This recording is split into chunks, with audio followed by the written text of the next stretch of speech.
the LPGA Tour proudly present the season-long race to the CME Globe. From Gilbert, Arizona, it's final round coverage of the Ford Championship presented by KCC. Happy Easter Sunday, and what a surprise we have today. Woke up to rain falling here in the Valley of the Sun. A second straight day of changing conditions at Seville Golf and Country Club. This inaugural playing at the Ford Championship. The first time the LPGA has played at this venue. Most had never seen it before. It was in pristine condition.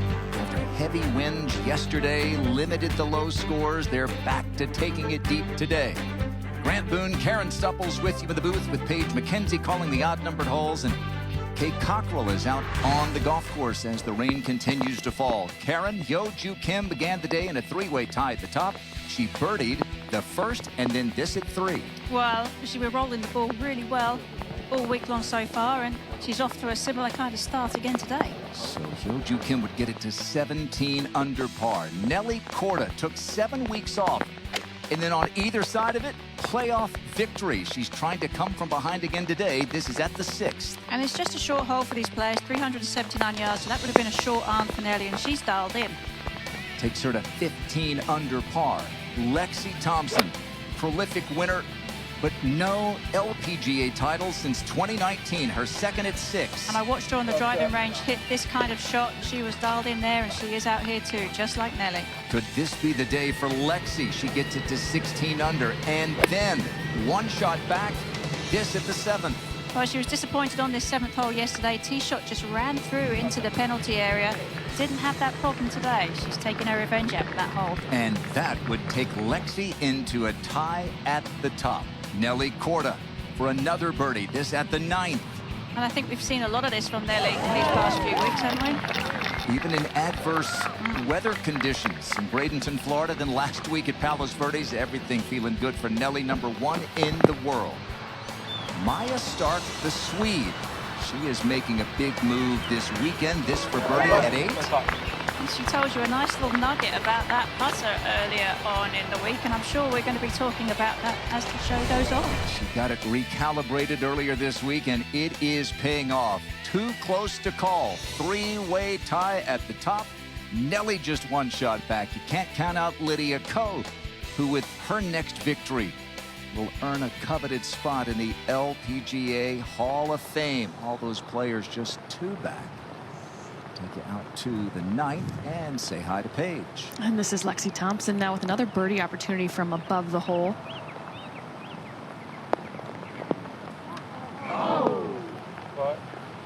Enough to catch the edge. Good. Those downhill putts, she rocks them pretty well.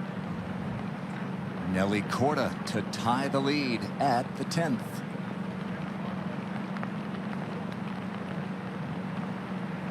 A little bit uphill. You can see how much rain has been falling here in the desert. Look at the amount of water that's collected down there in the low area.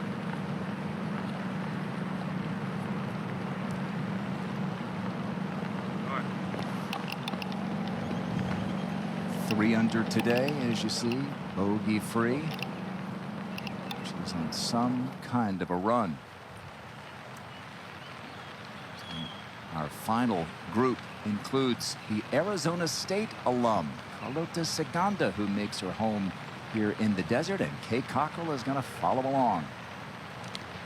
Yeah, I think the weather is a little more like what she would experience in Pamplona in the northern part of Spain near the Pyrenees where she grew up than a traditional spring day in the desert.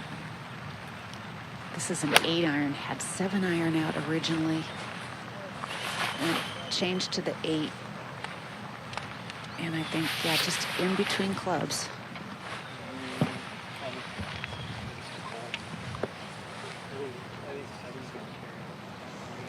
We'll move from one ASU Sun Devil to another in Azahara Munoz on the 11th. Hole location today in the right front corner. And wow, good control there. But Take a look at how the balls are responding on the greens. We weren't seeing that kind of spin with a hybrid the first 3 days. Here is the number 9 player in the world, Hyo-Joo Kim, at the 8th. What makes Hyo-Joo so good is she's just insanely consistent, rarely mishit shots, and she's been very consistent today.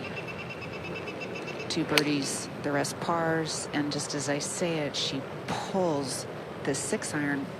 Wow, that's about as big a mishit that you'll see her hit. She did have a couple of pulls yesterday with her tee shots coming down the stretch, I think. Sometimes those pulls happen when your upper body takes over, the lower body just stays a little passive. Back to the 9th and Mi-Heng Lee.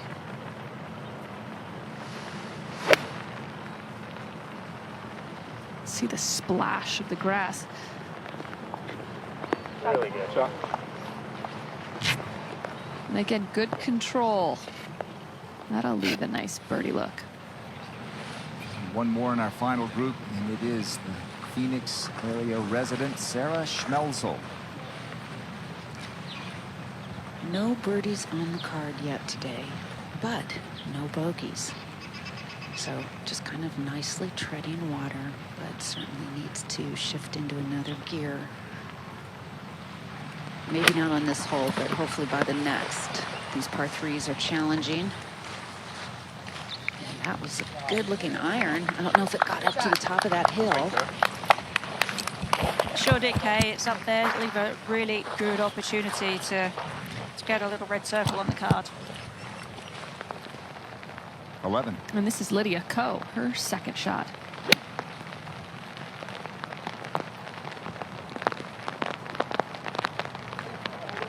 Yeah, Paige, this consistent rain is really starting to settle on those fairways a little bit. You can see that spray coming up quite a bit now. Yeah, it was absorbing really nicely, and now we're starting to see some standing water. This Maya Stark back at the 9th. But scoring back to more of what it was the first couple of days, where more birdie opportunities with the ability to hold the greens.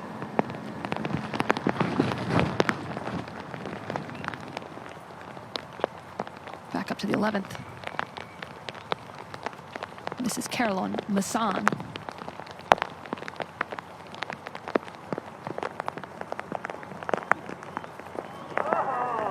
There it is. That helps. Well played. Yeah, a couple bogeys to start her day, but that helps return to red figures and heading into the 12th, which is a par 5.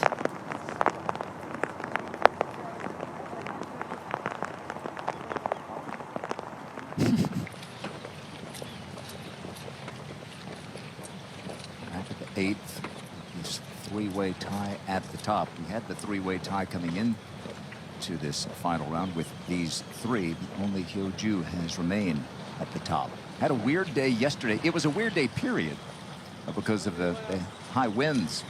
She birdied 3 of her first 4 and then parred her way in, which, given the conditions, was pretty darn good, Karen.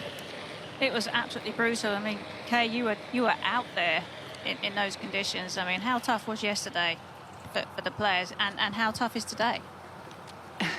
They're 2 completely different degrees of toughness. Yesterday was just brutal controlling your ball in those 30 to 40 mile an hour winds, but it was warm and players were comfortable temperature wise.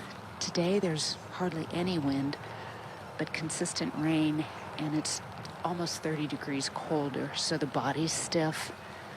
You know, it's very hard to find fluidity. Course is playing a lot longer, and thank goodness the wind's not blowing though, and the rain is coming pretty much straight down.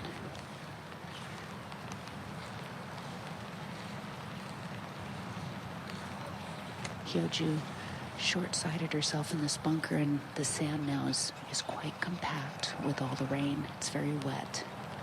Should be able to get some spin on this. Not much green to work with.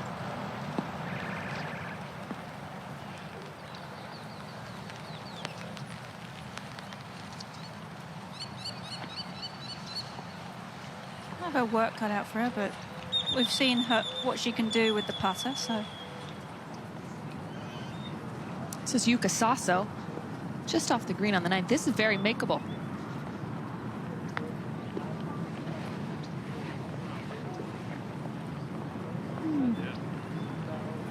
And I like the chipping a little bit more today from off the green, because the longer grass is going to hold more water. It's going to be a little bit slower rolling through if you use the putter. So chip it up over it, get it to land on the green. Carlota Ciganda stalking this attempt at the 8th.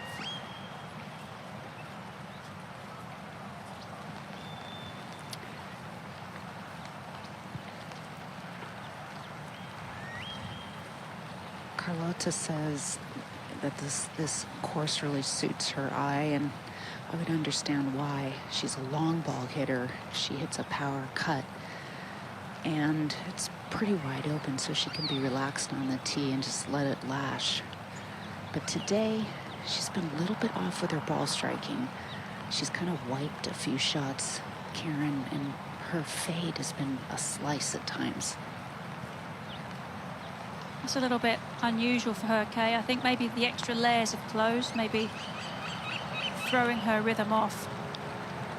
It could be, and we'll see how she can maybe turn that around as the day progresses.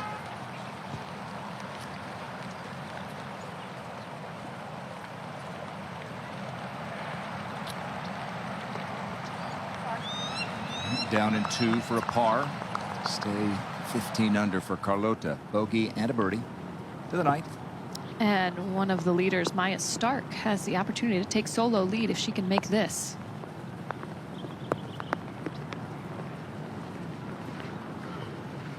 She knew pretty quickly that was not the contact she was looking for.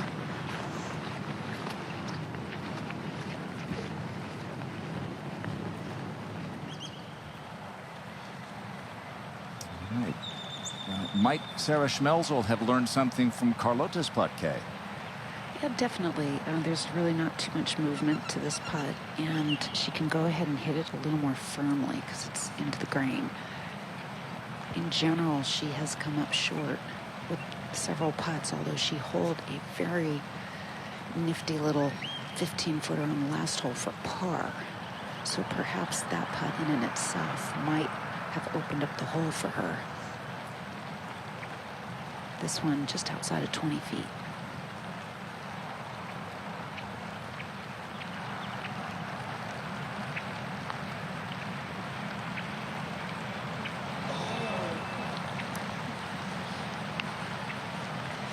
She hit it exactly where she had it aimed. I mean, there's nothing wrong with that stroke at all. Just hung out there.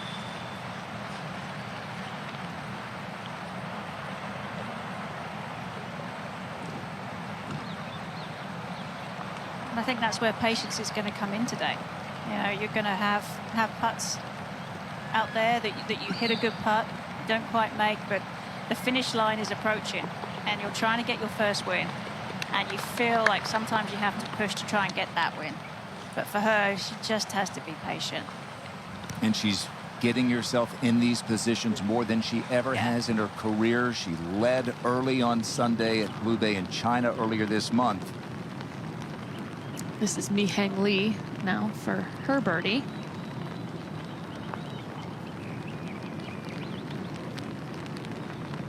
Oof. It's been a solid front 9 for her. A pair of birdies, only missed 2 greens, but up and down on both of those. I think she's going to feel like she missed an opportunity there on the 9th, though. So it's a 3-way tie at the top. Hyoju trying to stay tied for the lead here for par at 8. And on Sundays, every single shot is magnified in its importance. No more so than this par putt to stay at 17. She's only made 3 bogeys this whole week.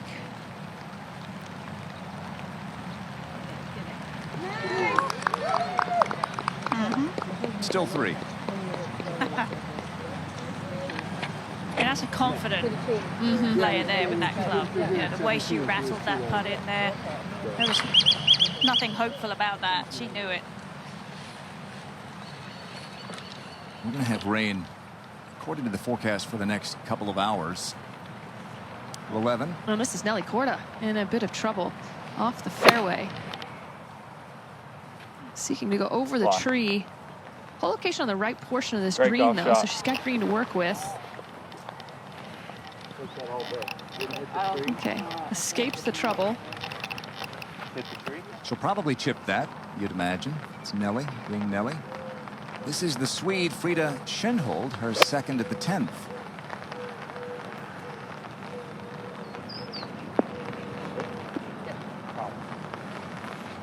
Played her college golf at Florida State, but has always had designs on being out here on the LPGA Tour.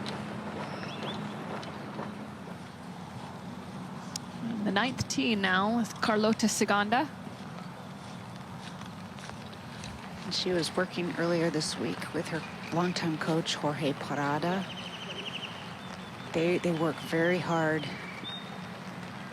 Sometimes I almost feel like Carlota can get a little too technical. I don't know, exactly the parameters of what they're working on, but she, to me, feels like she'd really soar if she allowed her creativity and natural athleticism to just go. And when she gets into contention, she tends to overanalyze.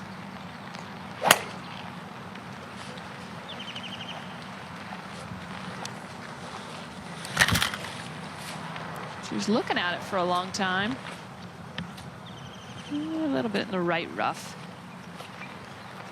Should not be a problem today. Move up to the 11th, and you are correct, Grant. She does have wedge out.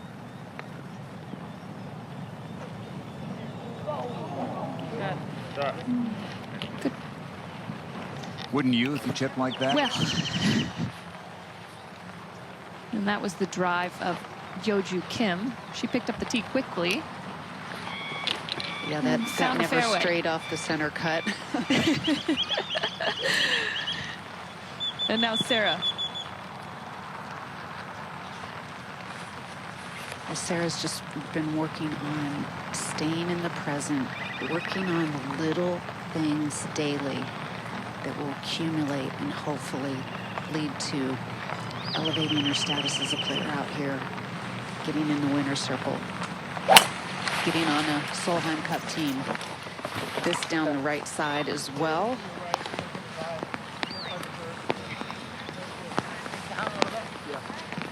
Get a little ground draw. Not enough to get back to the fairway. In no trouble. She has moved, Sarah has, into the top 10 Solheim Cup points.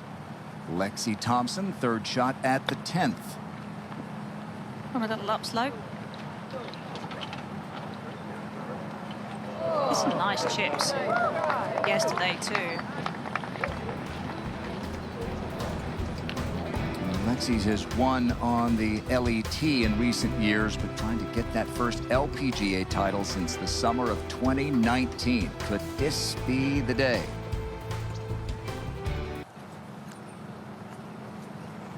Frida Schenhold for birdie at the 10th.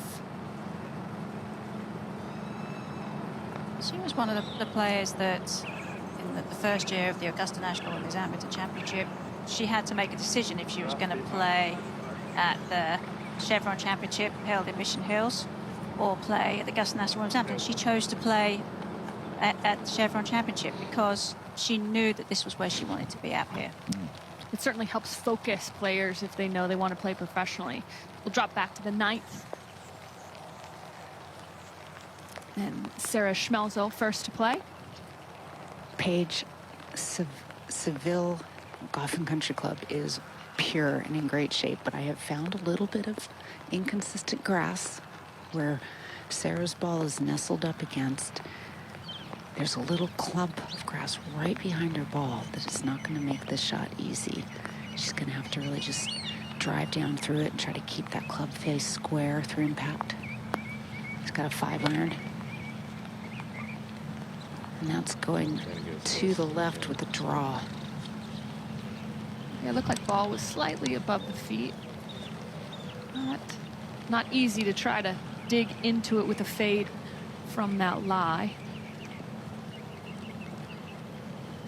And now Carlota Ciganda? It's a little toss-up. I think it actually may be Hyoju Kim who's away. They're just a couple yards apart.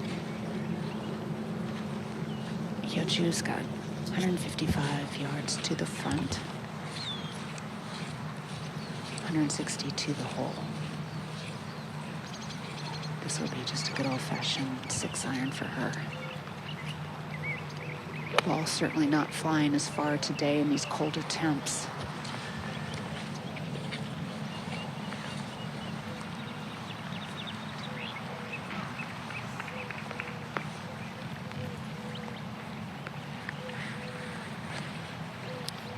Not bad, but it gives Carlota something to try to sneak her ball inside of. Yeah, definitely. Carlota has a better lie over here on the right rough. It's a little thinned out, and with the wetness underneath, just has to be cognizant on how she hits this. Make sure she gets ball squarely first. 151 yards to the front, 156 total. She's going with an 8-iron, and she's going to have to step on this. Launch that pretty high.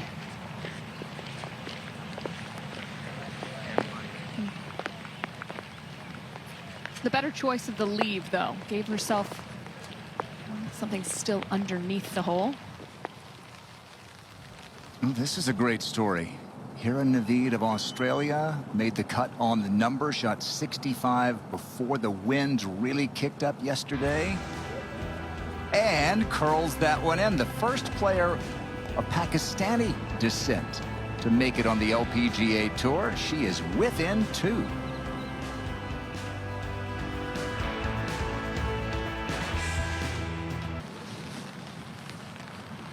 Back with Sarah Schmelzel on the 9th green.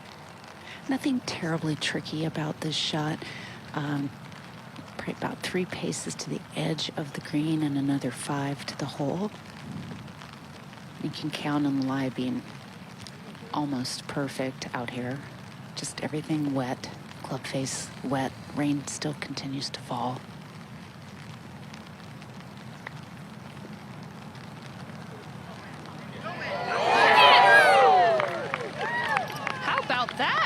That's impressive. And now she has her birdie. I mean, she's got off the duck. Sometimes you just got to kind of break the ice. Especially given this situation. It's not easy to be at the top of the leaderboard, sleeping overnight, trying to find those moments to be able to be aggressive. But again, I like the play with the wedge. In earlier days when it was drier, we might have seen her take out a putter from that spot because it was one of those downhillers. Good choice and good execution. Lexi Thompson saved her par at the 10th. Second shot for Mi-Hyung Lee. She was very fortunate yesterday to play early before the rain really kicked in. Sorry, before the wind kicked in. Now Hyoju Kim has a look to take the solo lead, Kay. And it's a good look.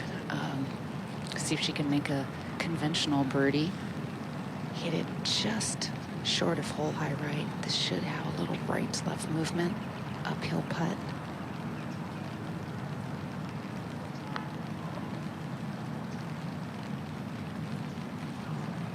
Just never died at the end, just kind of stayed straight. Maya Stark tied for the lead at the 10th.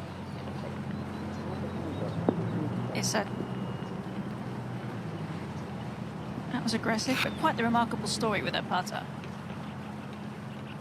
Incredible. We'll share that more as the day goes along. At the 12th, from off the back of this par 5, Lydia Ko for birdie. Oh, and I also think too, when you're chipping around the greens, because the greens are softer and a little bit more wet, you feel like you can be a bit more aggressive with the chips too. Now Ciganda choosing instead to be aggressive with the putter. Not happy with that effort. We can get you just to slide back just a shade. Thank you. No, you're good. Catch up with Lexi Thompson. Yep, good target.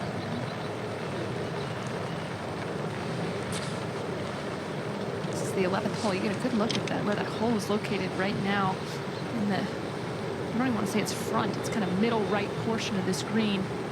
Plenty of green to work with. It's going to be out spin control now with the softer greens.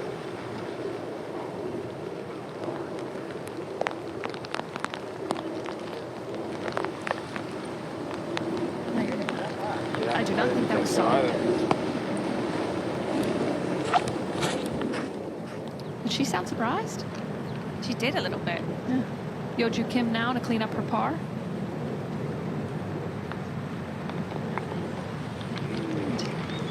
She will make the turn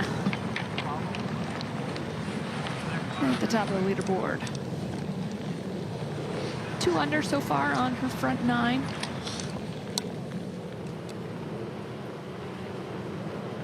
This is Maya Stark for birdie at the 10th.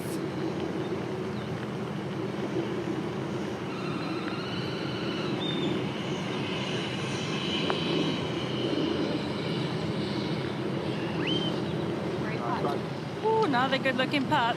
It has not been a good year with a putter, but realized this week that the lie in the loft had gotten off drastically, had it recalibrated, and she's putting lights out. And you might ask, how does that happen? I maintain it happens during travel, when you pack your golf bag with everything, and it can really cause some problems. Well, this is Frida Schinholt.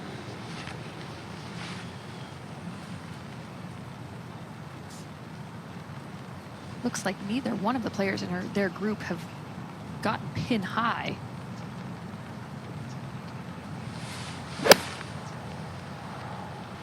See if she can get it back there. Nope. Disappointing effort.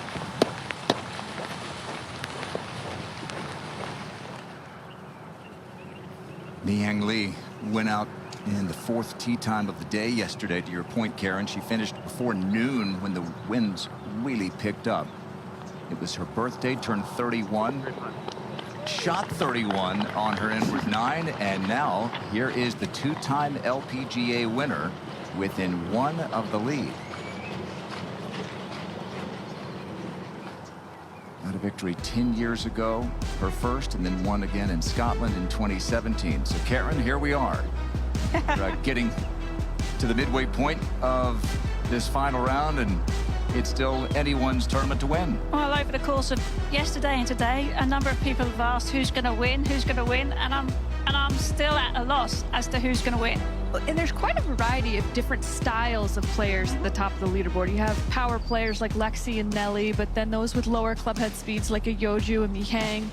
It's interesting how this golf course has kind of leveled that playing field. And the interesting thing now is as we progress now into the back 9, there's less holes now to make up ground. So the bunch players, we're starting to thin the herd just a little bit now as we head into the final stretch. Remember, Hannah Green birdied her last 6 holes on Friday to shoot 61. Might we see some kind of finishing kick like that? Maybe from Nelly Korda, her 3rd at the 12th.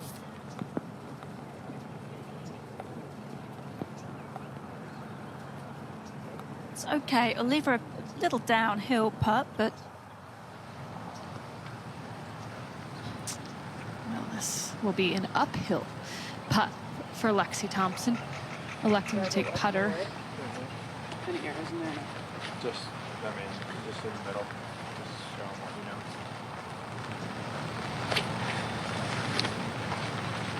See that right back to left? I do.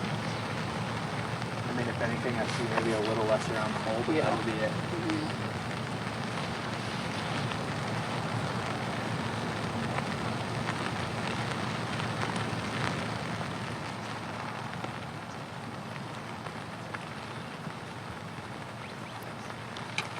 Our hole location's 13 paces on.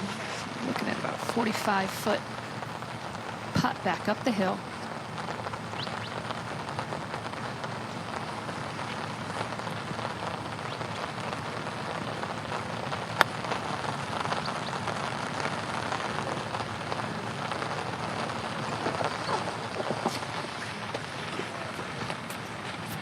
sometimes just hard to tell yourself to hit it hard enough. Yeah.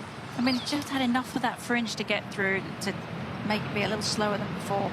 After her first birdie of the day, Sarah Schmelzel at 10. And she kind of necked that one. A little lucky how it kicked, because there's a bit of trouble over there to the left.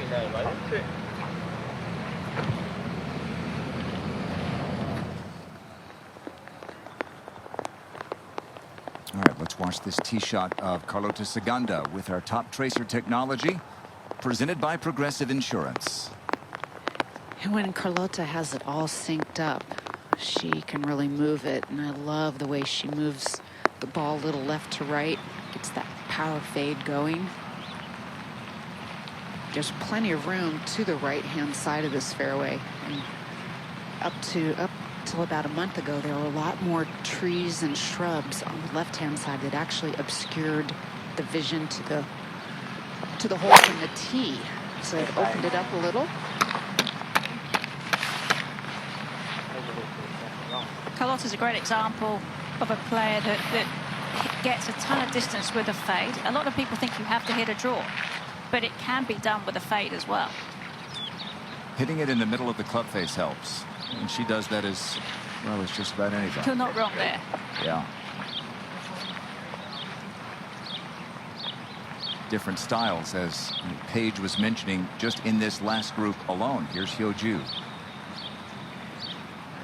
And Hyo-Ju does hit the center of the club face often. She doesn't create an enormous amount of spin. It keeps that lower trajectory, especially with her irons, and that's why she was so efficient yesterday in those high winds.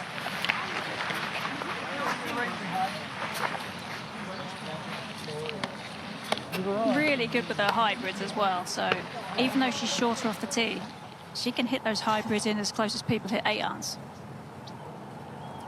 Time is running out for Se-Young Kim. 4 back with 7 to play, including the 12th here.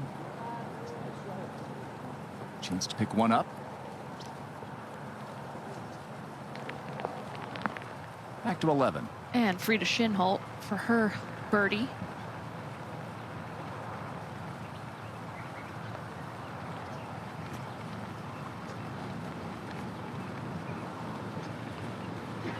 I would have misread that as well. I did not see that staying out. It looked like it was going to die towards the front of the green. But a tap in par will keep her in place as this leaderboard continues to stay bunched here in Gilbert, Arizona.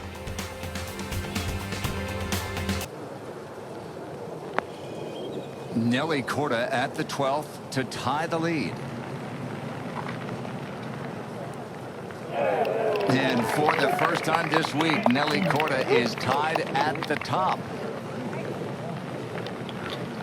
She spent a lot of time there last couple of events. Yes, there's an air of inevitability about it, actually. Feels a little that way. Yeah. As we step back to Lexi Thompson, her cleanup on the 11th. Good stroke. Well done to keep her a share of the lead. And again, there are these moments on this golf course you can take advantage. This 12th hole coming up, one of those that Lexi will face next. At the 10th, the second for Hyo-Ju Kim. She's pulled out a 7-iron, 153 to the front, 163 total. Slightly elevated green. I think she was trying to get too much out of that, Kay. I think that was a lot. Not sure that would have been enough club for her to have got it to the hole high. I think it was definitely enough to get to the front, but I think she tried to put too much into it, and hence the pull. Yeah, and it's just, you know, with this cold air, the rain, the ball just doesn't carry very far. It falls out of the sky quickly. And your body is still, it just doesn't warm up. You can't be as fluid and as aggressive, I think, when you've got these kind of conditions. And so, yeah, playing an extra club and maybe thinking swing 75% often is more efficient. 155 yards for Carlota.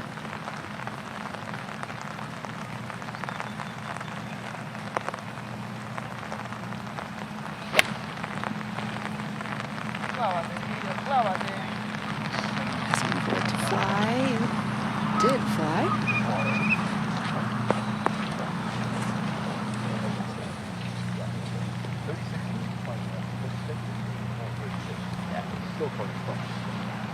Just a good one of these. Keep it here for Sarah. Perfect, Sarah. You got this. And I think with some of the physical changes that she's made with Chris Mason at the end of last year, it's allowed her to feel more physical out on the golf course. And she's an athletic person. She was actually a pretty high-level gymnast growing up before she transitioned over to golf. So good amount of body coordination and strength. And she does that one well. And to Kay's point, that the colder temperatures mean that the air is denser and hence more drag on the ball. And it's about 2 yards per 10 degrees of temperature difference from where they would have played yesterday. Well, that's pretty significant considering the drop in temperature. Maya Stark now. And there we go. We saw one get to hole high. Well, this is Mi Heng Lee.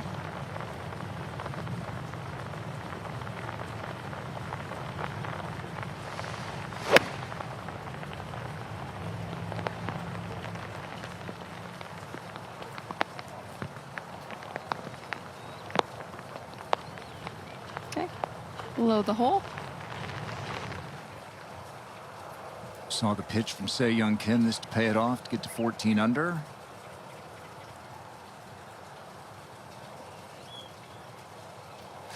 Whew.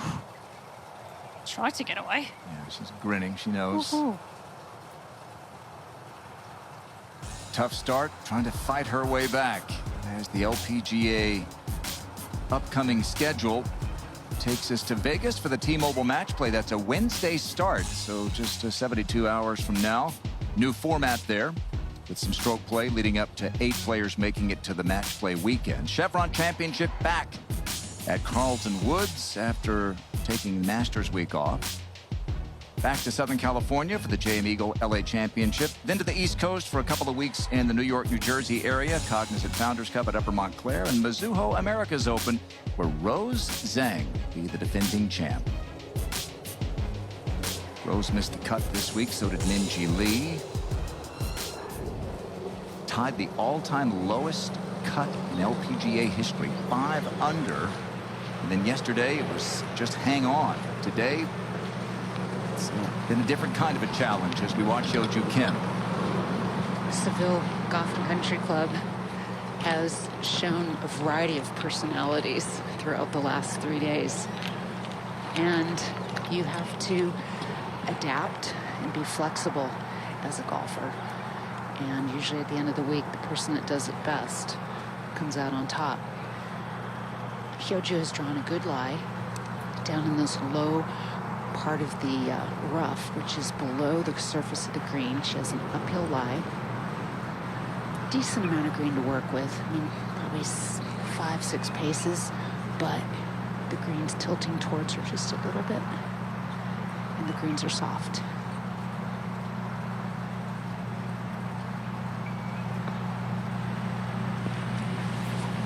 I should say softer.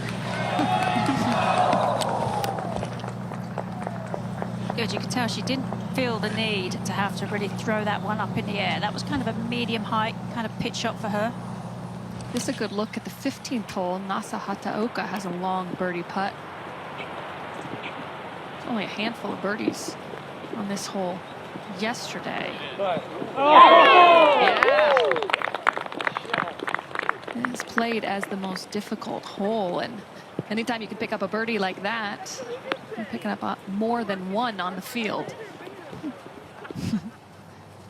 She knows it. She does. We'll step back to the 11th, and this is Mi Heng Lee and a slow putt.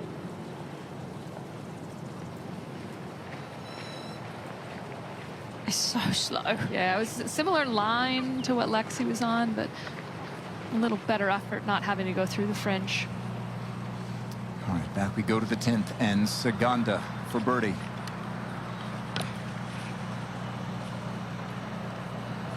Just trying to get a few little little debris out of the way. This putt is be a little bit downhill and pulling to her right. The low part of the green is the right side of or the left side of the green, which in the direction she's putting is to her right.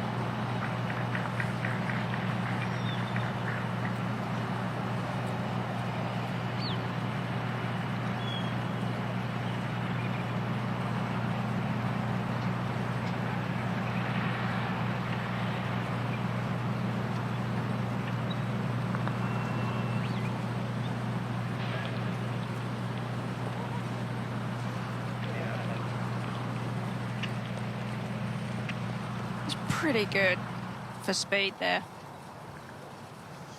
This is Yuka Sasso.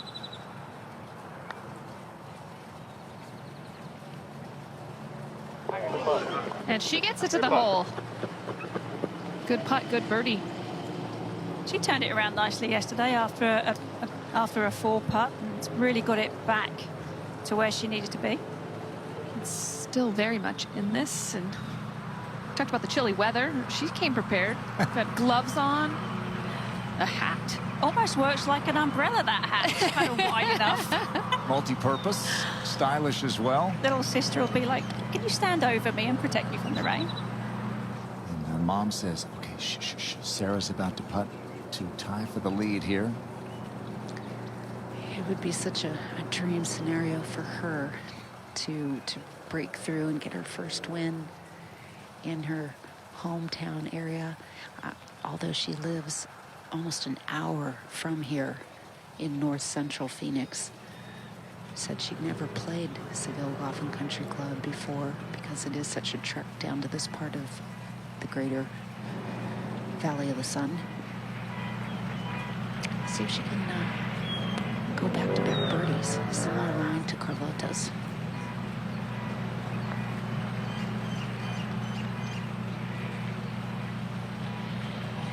Ooh. It's great. That had a lot of break on it. Like, it doesn't look like it should break that much. And when you set up to it, I normally get a good feeling like, oh, this looks like this is about right. You know, you get a good feel for it. I thought she's going to make it because it looked that good, but that had so much break. Lexi Thompson, one of 4 players tied at the top. Second shot at the par 5 12th.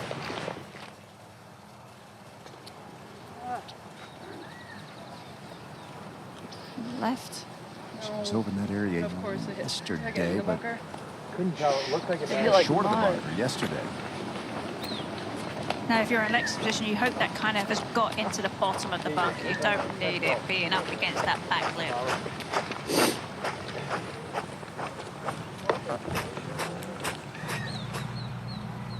At the 10th, a par putt for Hyo-Joo Kim to stay tied for the lead.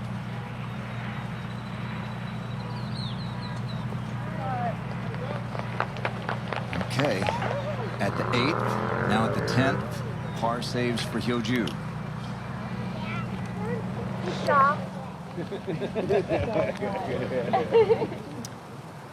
Maya Stark, this to take the solo lead.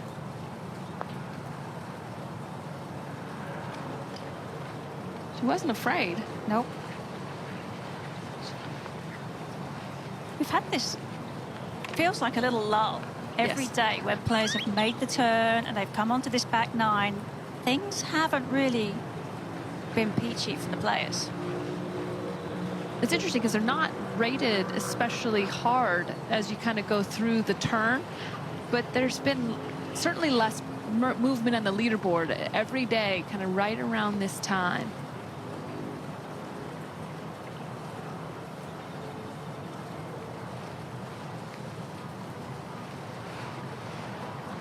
She's going to take her time here. If anything, it should move from her right to left. I do not see this outside the hole.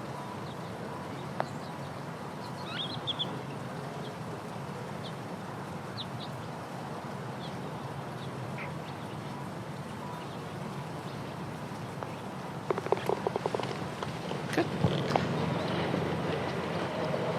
She's a little frustrated still. Shaking her head. We'll head back to the tee And Sarah Schmelzel first to play. News alert. There's a little strip of blue sky in the northwestern horizon. Let's hope it's moving our way.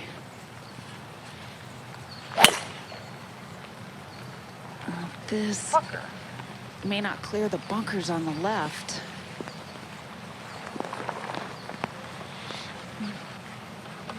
We'll wait and see where that ends up as we jump ahead to Nelly Korda now. Short par 4. Very gettable hole location. I think just left and just short of this will be great. Just like that. Very nice leave.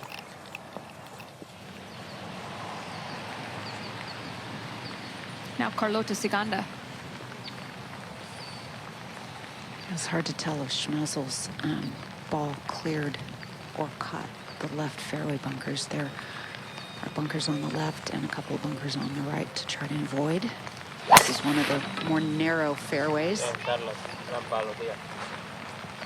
And, Carlota just sticking with her patented fade. You know, and that is something you talked about her work with Jorge Parada is visualizing those start lines. And for a player that is so athletic and reactive, really nice to be able to take that visualization into play. Now Yoju. Rain starting to pick up again, coming down a little bit harder. Yep. And Yoju defying Mother Nature and just putting a really nice swing on it. Very nice.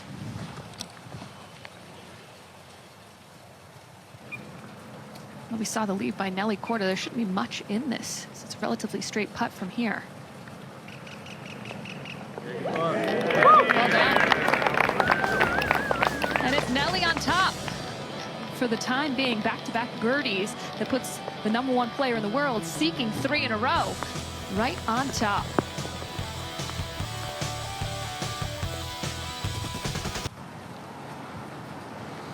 All right, this is where Lexi's second shot came to rest. Karen, what do you think? It's a little bit awkward. Ball is still below her feet.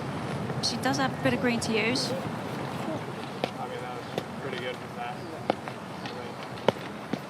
Colton Heise, your caddy, said pretty good from there. I mean, it was just awkward. You could see how much the ball was below her feet. I think if you would have, you know, just a little bit more into the bunker would have been a lot easier. Now in the lead alone, Nelly Korda. Won in her hometown of Bradenton in a playoff. Rallied late to beat Lydia Ko. Took 7 weeks off. Then won last week. Palos Verdes in a playoff. And here at 14.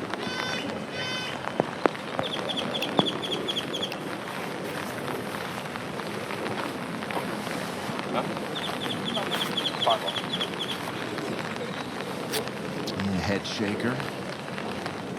Well, she's the first player on the LPGA Tour to win twice before April 1st since Hannah Zhang 8 years ago. She's trying to become the first American to win 3 times before April 1st. No joke. Since Joanne Carner in 1980.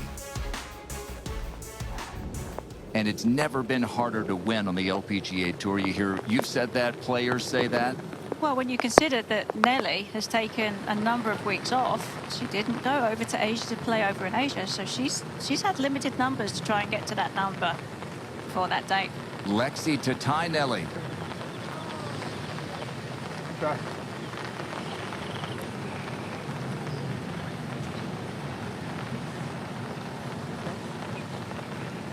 These two Solheim Cup teammates, Lexi Thompson, Nelly Korda, they have gone down to the wire at the Pelican Championship in the Tampa area a couple of different times. Maybe the same today. Nelly is in the group right in front of Lexi. And Sarah Schmelzel has found the bunker off of the tee. Oh, wait, was that off the grass? It may have caught the finger of the grass, but either way, ball in flight.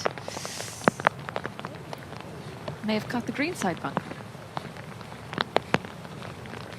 She's got work to do to maintain her position on the leaderboard. Playing with Nelly Korda, Emily Pedersen, and like Nelly, a major champion, Se-Young Kim. This 14th green has been quite tricky for the players to hit. Just about 56% of the field have hit this green, so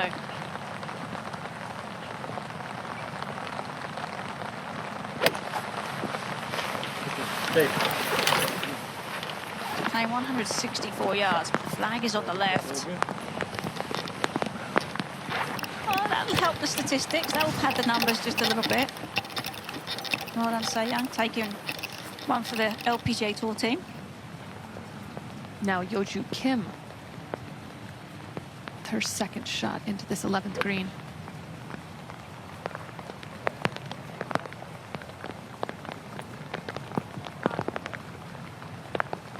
Okay, below the hole. Playing alongside Carlota Ciganda.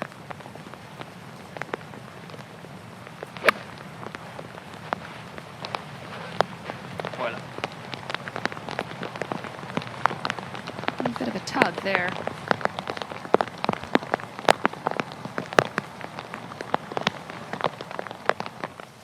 Karen, what does this feel like when you're Nelly Korda and you've won twice in a row, and even a 7-week break can't stop you?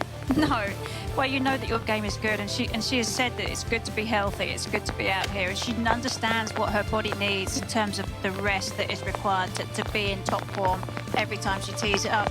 And this is just a great example of where she is with her game. Those short shots, those little controlled iron plays, she's very good with those right now, really dialed in.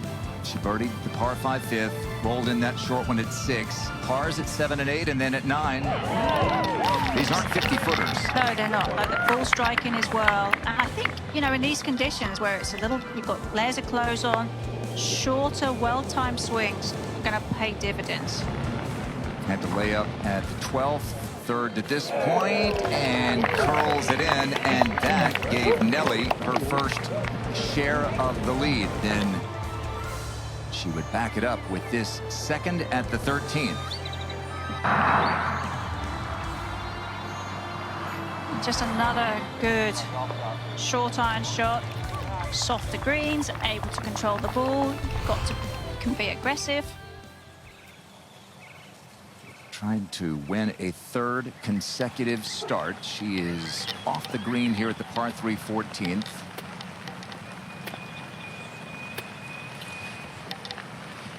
We have dispatched Kay over to catch up with the world #1 and our leader, trying to, if not knock it in, at least get up and down for par here, Kay. Well, statistically, odds are in her favor. She's so good chipping from all sorts of distances off the green.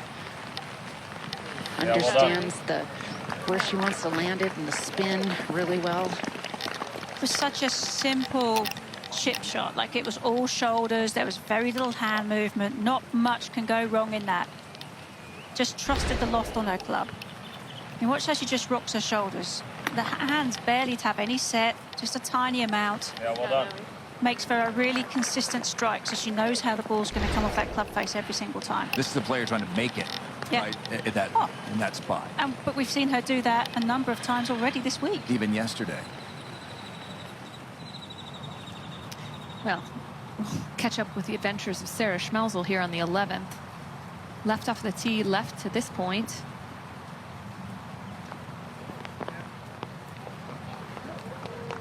But good judge of speed.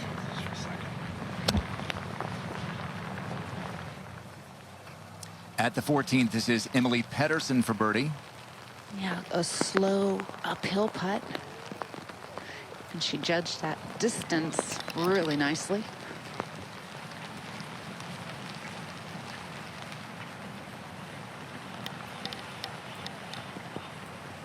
Like Sarah Schmelzel, like Lauren Coghlan, like Kira Navid, like Frida Schindholt, whom we see over there in the mini leaderboard. Emily trying to win her first LPGA title. Carlota Ciganda now for this lengthy birdie try.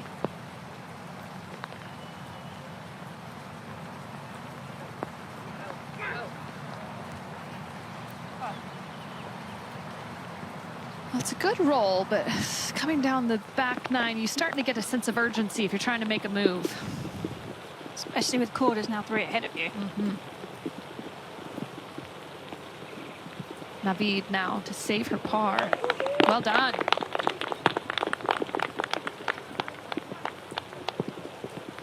This is the one blemish on the card today.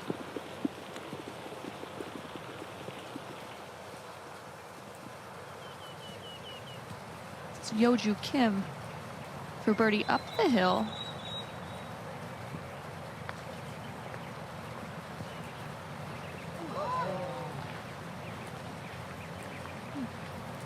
Look like a good roll. She's just been overreading a few of those putts. Just a couple of feet for Nelly Korda for par at 14.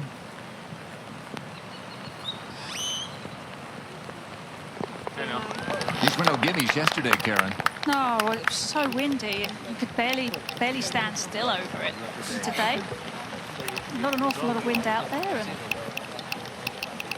but it's cold. Yep. And a little miserable with the rain. Nelly has won in some less than perfect weather each of her last 2 starts. To 12, and Maya Stark. You can see some puddling just starting to appear on the fairways now. Big hop. And you'll see, you know, shots like that will happen. Sometimes that's to do with the moisture that is still on the golf ball, and getting trapped between the ball and the club face can cause skiddy shots to happen.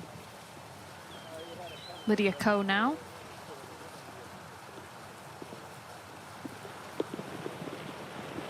Only 42% of the field have hit this green in regulation, playing long today.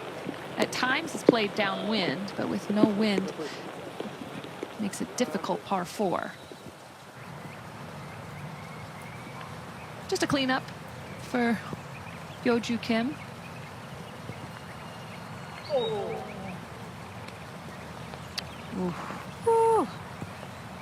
Not expected that from Yeoju Kim. No. Been so solid with that club. She has throughout her career.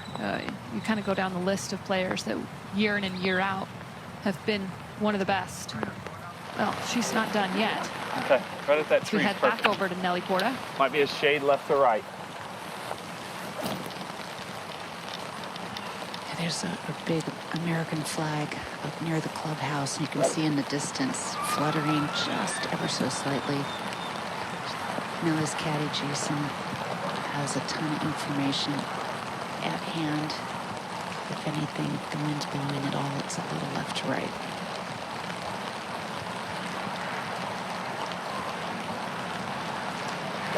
Rain really coming down quite steadily, and that was pummeled right down the middle.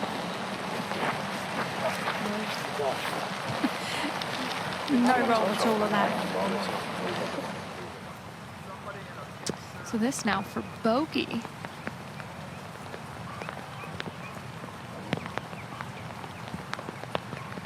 And that is shocking. It's shocking to see anybody miss 2 short putts. Yep. But she's a player that has been in top 5 on the LPGA Tour in the putting categories the last several years, if not her entire career.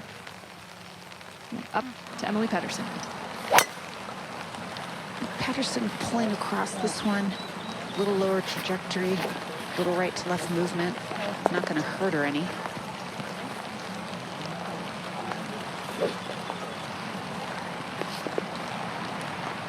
This is a pretty powerful threesome. Se Young's a rather quick player. Nelly very fast.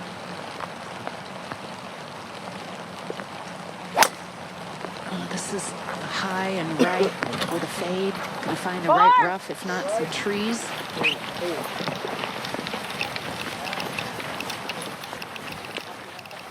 A conservative 4, not in trouble. But yes, a powerful group of some serious clubhead speed in that trio. He needed to get on TV, I could tell.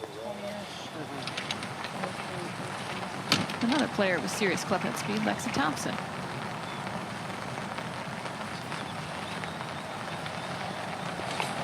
when she gets there. Yeah, I mean, I think it's just a good normal full one for those. Or what are you thinking? I'm just trying to think of 135 foot off this because it's going to be thin through here. Okay. So it's going to be steeper. Well, let's just hit a controlled other, just the same number. You go with that? That gives us a little more control over the golf ball. Right. Yeah, and I feel like 25. yeah, Yeah, I think this is better just a little bit more flat. I agree. Is this going short? Yes, correct. We've seen that this 9 for sure. Good target.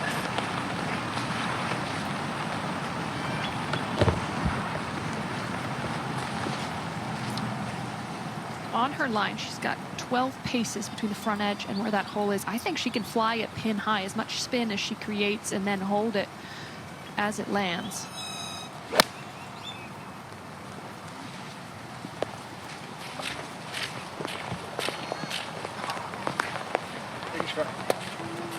I just knew if I swung full, I Yeah, was no, for sure. We're going straight in the ground. We had a 4-way tie for the lead a moment ago. Maya Stark trying to figure out the 12th here, her 4th. A little bit of work left there, but back uphill. Nelly Korda, for a second straight week, began the final round 2 back. At the moment, she leads by 1.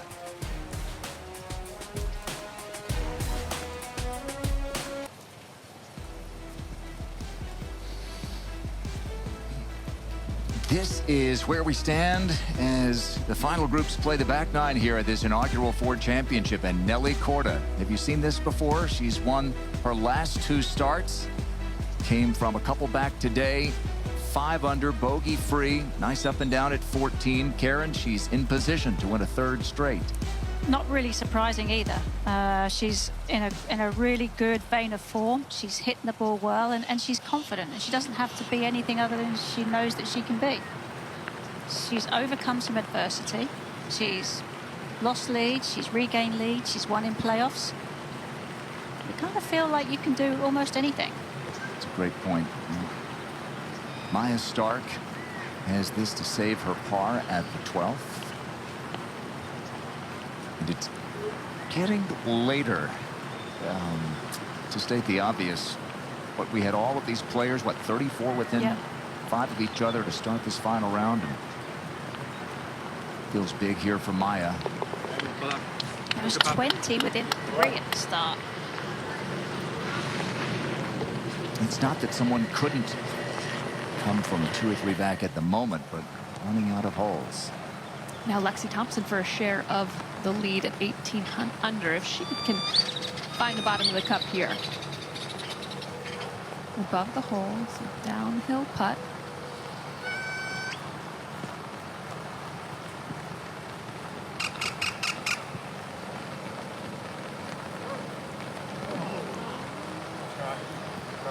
She's put some nice rolls on the ball today.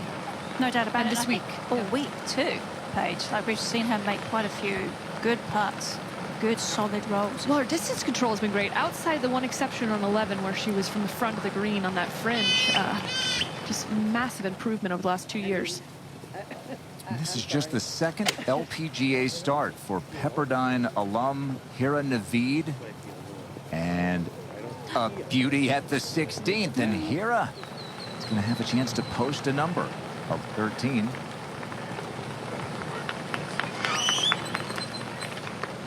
And a par 4 there. For Lexi? Posting a number, though, today doesn't feel the same as it did yesterday when the winds really picked up. Like, in other words... Agreed. I mean, Allison Lee, who posted just now, 2 back. No, they're not all coming back to her. Correct. Great number. A great Sunday. Whereas Naveed, Mi-Hyung Lee yesterday both shot low rounds early. Okay. And they really hung in there because the winds picked up. We'll see how the weather goes the rest of the day.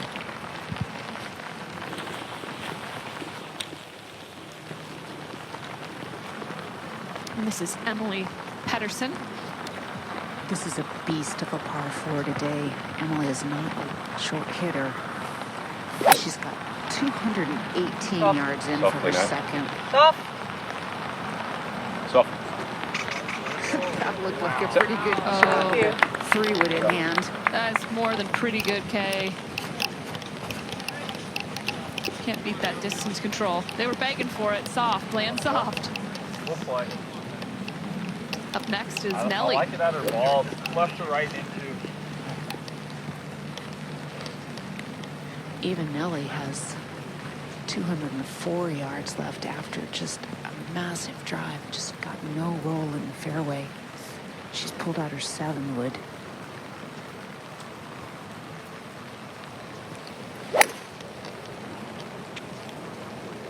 Oh, really solidly struck on a great line. That's pretty awesome. When you consider the statistics on this hole, that less than 40% of the field have hit this green, you've just seen 2 tremendous shots.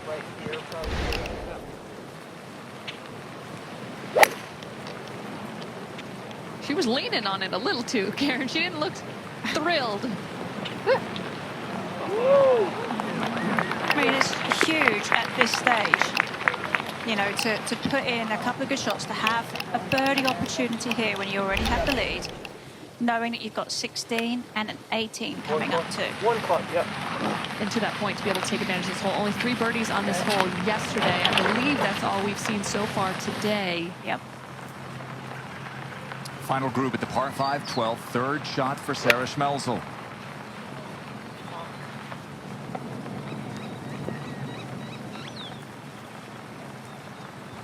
That's the second sprinkler head she's hit into today. Hannah Green saying, where was this for me yesterday when she was hitting them and bouncing them all over Seville? What a round today, Paige, for Lauren Coughlin. Yeah, final hole of the day, teed off on the 10th to start her day, but has managed to move into the top of the leaderboard. We've had a few players kind of move up the leaderboard on this Sunday, making a move. None bigger, though, than the #1 player in the world, Nelly Korda, finding herself at the top of the leaderboard once again.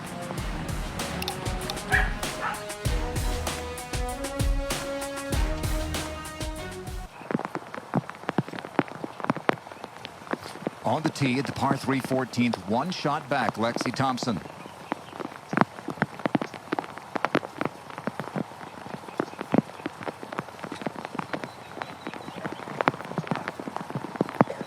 That was a nice little shot there. Kind of held onto that, hit a low hold shot.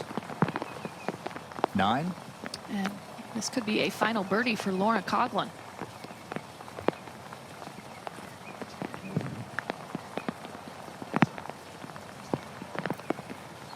Gave it a good effort. Did she only just make the cut, right? Lauren Coughlin began the day 54th and had an incredible finish. She birdied her 14th, 15th, 16th, and 17th holes of the second round just to make it on the number, and here she is now, tied for 5th. What a turnaround. And to your point, not going to be enough to win because there are too many good birdie holes coming in, but you flip maybe a missed cut into a top 10. I mean, there's so much you can take from this finish. And how about just being able to go low for that stretch of holes in a row? I mean, to what you mentioned on Friday, but then also on Sunday. A lot to learn every day you tee it up. Well, we have a lot to learn every week when we watch the LPGA Tour, and to watch Hyo-Joo Kim 4-putt, it's the first time she's done it in 5 years. We were looking this up. Twice she's led the entire tour in fewest 3 putts in a season. I did notice that she has been, you know, trying to dry off her thumbs, and I wonder if her thumbs have been slipping on the grip of her putter. That looked more like Hyo-Joo right there. Yeah, it really did. Talking about the 9th ranked player in the world, and as you've marveled, just no real holes in the game at all. It does everything at a high level with the possible exception of power, right? Exactly. This is the 15th green. Se-Young Kim evaluating what she has remaining. what she has, what they all have, are very reasonable birdie putts. I mean, that's going to bring up the green hit average on the whole tournament crew by all three players here hitting it inside of 30 feet. It's Not been much quite a movement to this putt. Sorry, Kay. It's been quite a turnaround for Se-Young Kim this season. She's had 4 finishes so far in the top 17. Only 3 all season last year.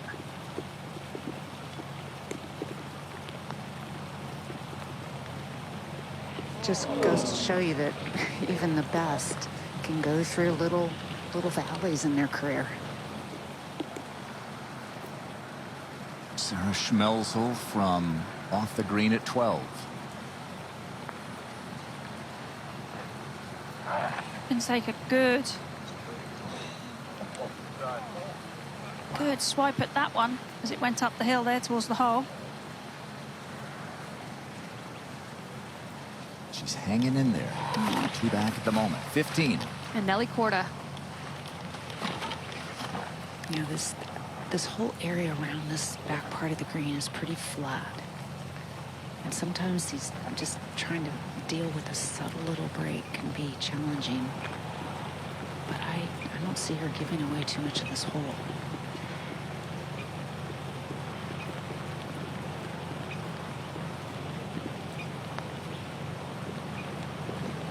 I guess she needed to give away a little bit more. It actually looked like it came off the face a little funny. I don't know whether it hopped off the face or just shot a little left right off impact. Shot.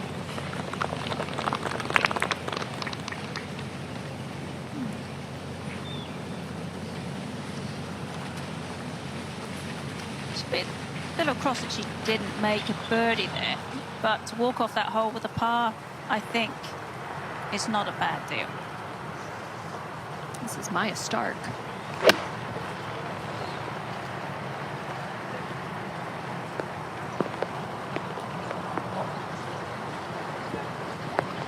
Haven't seen really much ripping it back. I mean, it looks like there's enough slope that you should be able to. Maybe just that water on the ball just a little bit. The players not playing live clean and play, so they're having to play the ball down. So there's going to be water on the ball. This is Emily Pedersen. See if Emily can get this up and in from 218 yards out. Remember, she hit 3 wood to this point.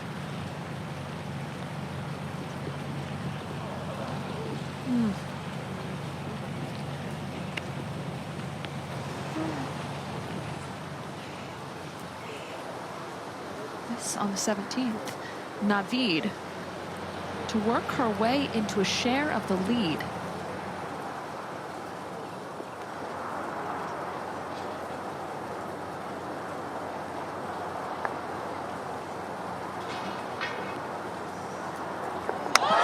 And how about it? Wow.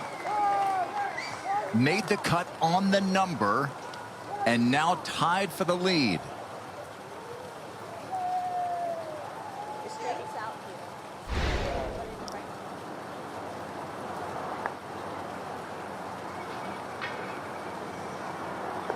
Perfect read, perfect speed.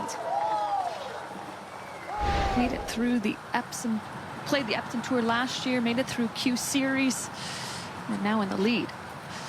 Lexi Thompson trying to join the leaders again, this at 14 for birdie.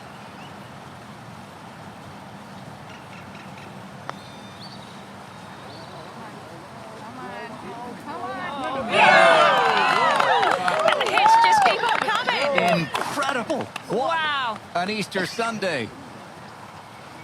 That's like we had that lull. Now it's all over. Now it's let's make some putts. Let's go low coming into the house. Hasn't yet taken advantage of the par 5s today, but a pair of 2s on the card. Another look, and Karen and Paige, you both were talking about how many good putts that she'd made that didn't go. And there you go. She is nothing if not resilient. She has experienced the highest highs. And Well, now trying to win again. Well, when you think about this time last year, it was a big struggle for Lexi. Oh. She was really, trying to hold on to her place on the Solheim Cup team. And I think the fact she wanted to play so well in the Solheim Cup kind of really gave her that little bit of edge and that little bit of burst to kind of get back on the horse again to get some good results going. Let's just get another at 18. I mean, why not? Why not? And it's a pretty decent look that we see from Maya Stark here. Downhill, very similar to what we saw from Lexi not too long ago.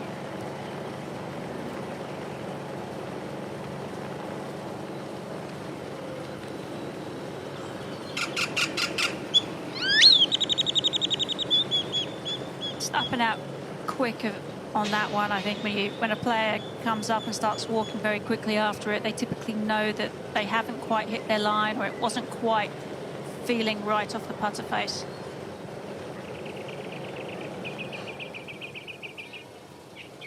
To 12, and Carlota Saganda. She's kind of been stuck in neutral even for the day, but this to creep a little closer to the top.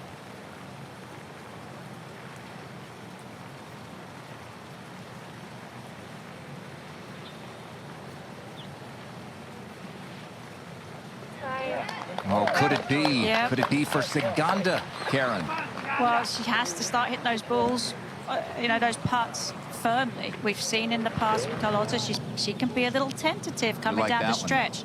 That one was exactly what she needed to do. Positive back of the hole. All right, so Nelly has some company. Her Solheim Cup pal, Lexi Thompson, the rookie Hira Naveed. We talked about trying to win 3 consecutive starts the last 15 or so years. Area and NB Park and Lorena Ochoa all did it in consecutive LPGA starts. Lorena did it in 4 straight Sundays, incredibly, at the height of her great powers. It just doesn't happen very often.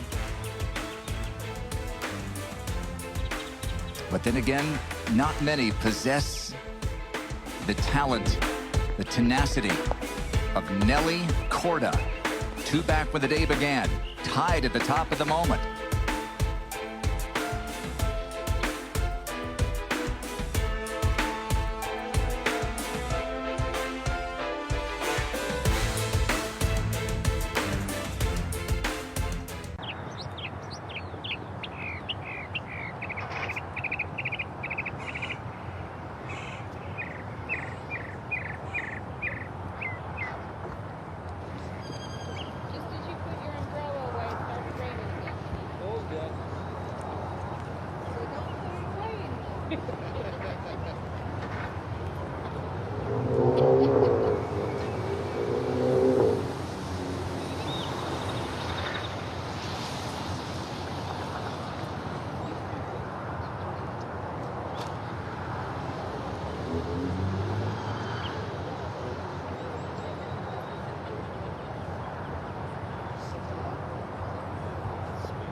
Now Yeoju Kim at the 13th.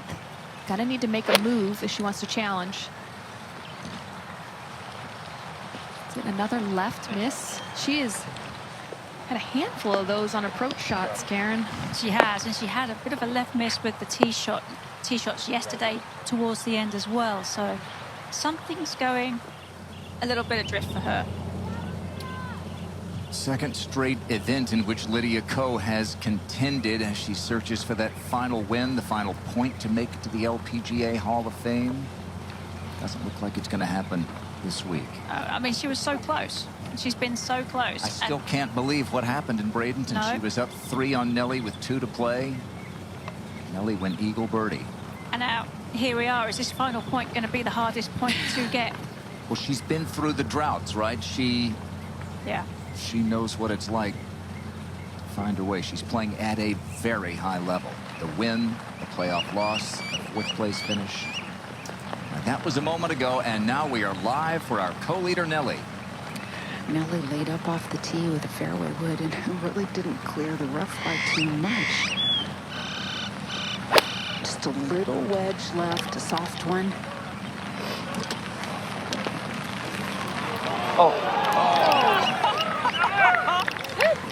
Nearly perfect for Nelly. I mean, how inspired was that? Lay back, play to her strength. She's been hitting her wedges well today. Judging the distance and the spin magnificently.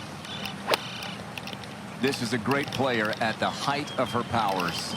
And you can see how soft the soil is now, and how much moisture is starting to come up from there. And just judging that is a feat in itself. See if this one goes in. If we watch it enough, it might. And it just does a little do-si-do around the top of the cup.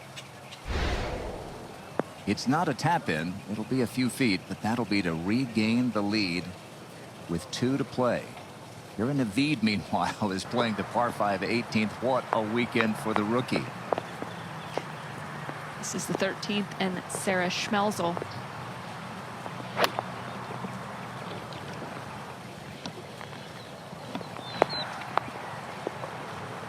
Oh, miscue. He's had a blemish-free card and only 1 birdie. And here is Maya Stark at the par 3 14th, 1 back.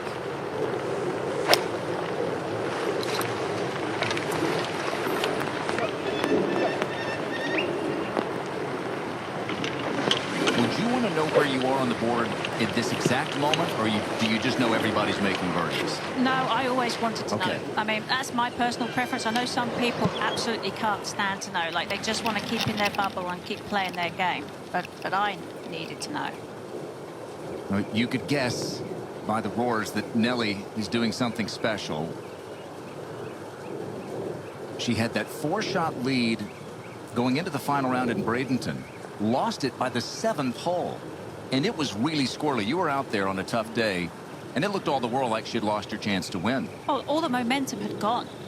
Completely gone from her. And then she dug deep on that 17th hole to hit tremendous 3-wood to the back edge of the green, knowing that she had to finish eagle birdie. She knew that she had to do it because Lydia was already in. And she rolled in, what, a 20-some-odd footer for eagle. Yeah. Almost holed her second at the 18th. Won on a 2-hole playoff with Lydia. Took 7 weeks off, went to Prague to see some extended family. Came back and won last week at Palos Verdes. She bogeyed her last 2 holes last Sunday, doing what she called normal Nelly things. Just have to make it interesting, don't I, she said. But she won with a first playoff hole birdie to beat Ryan O'Toole. She would love to avoid a playoff this week. She's got a putt to take the lead at 16 as she tries to win a 3rd straight LPGA start.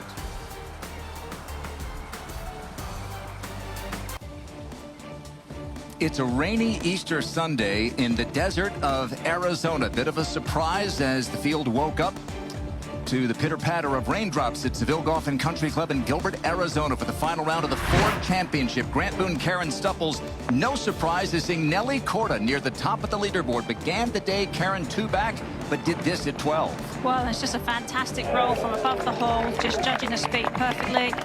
Oh, and by the way, she got the line right too. her 4th birdie of the day, and that tied her for the lead. Second shot at 13. Well, just a short club for Nelly here on the 13th. But she's been dialed in with the short stuff all day long. Judged the spin beautifully. Trying to win for a 3rd straight start. She would roll that in for birdie to take the lead. What a story we've got brewing with the rookie from Australia, Hira Naveed. Made the cut on the number, shot 65 Saturday early before the winds. That second at 16, she'd roll in for birdie, and then to tie the lead at the Island Green 17. And this is really quite remarkable. She missed the cut last week too, so here she is finding a little something at the weekend here in the desert. Ranked number 648 in the world. Lexi Thompson, could this be the place where her victory drought ends at 14 to tie the lead? Well, break a string of 6 pars after getting off to a flying start. Just beautiful little roll there on that putt. Looking for her first win since 2019. But Nelly Korda just moments ago at 16, her second. Did I say that she's been good with her short irons today? Oh, nearly perfect with that one. To within about 4 feet. In a 3-way tie. Nelly trying to break out of it. The #1 player in the world is on top here. 19 under par, 6 under in her final round. Still a lot of players with a chance to win this inaugural Ford Championship, with the rain continuing to fall here in the desert. What an Easter Sunday finish we've got for you. Karen and I are joined by Paige McKenzie calling those odd-numbered holes. Kay Cockrell not braving the elements. And still too close to call, though Nelly has taken the lead by 1. 15, Paige. And this is Lexi Thompson now chasing. 15th hole is played incredibly difficult. We've seen quite a few fairway medals into this green. All right. Yeah. In fact, anything on the green in regulation has been very good today. Driver to iron, stripe. An incredible story for the former Pepperdine Wave. Hira Naveed, the first LPGA player of Pakistani descent. Second shot at the par 5.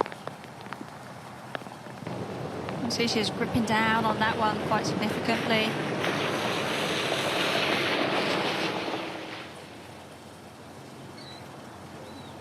How about the leave? She doesn't have a huge amount of green to use, but players can be more aggressive today because the greens are softer. At the par 3 14th, Maya Stark trying to get within 1 of Nelly. Gotta go.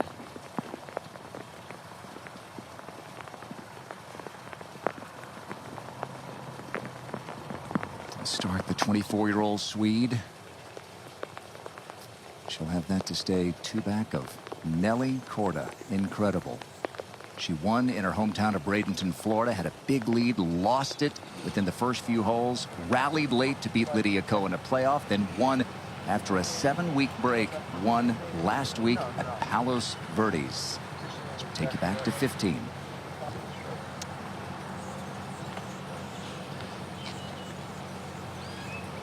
We haven't seen many birdies on this hole all week, as it is played the hardest hole.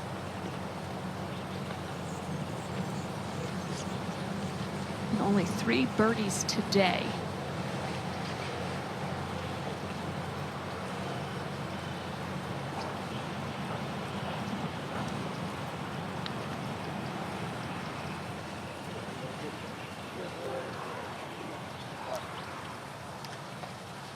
She had the line. It's getting so interesting now. Well, it's been interesting. She hasn't been able to take advantage of the easiest holes. The 3 par 5s that she's faced today, parred all 3 of them, but has a couple birdies on par 3s and managing her game nicely on the more difficult holes. We'll see how she handles the final 3. 2 of which are on the easier side. That short 16th and the par 5 18th. All right, the 3rd shot for Hira Naveed at the par 5 18th.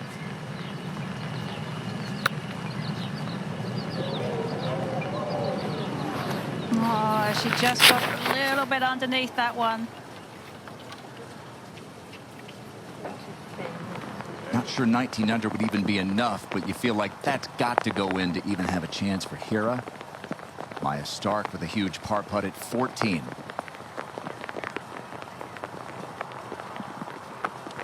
Got her putter recalibrated this week. The line, the loft had gotten way off over the last few weeks.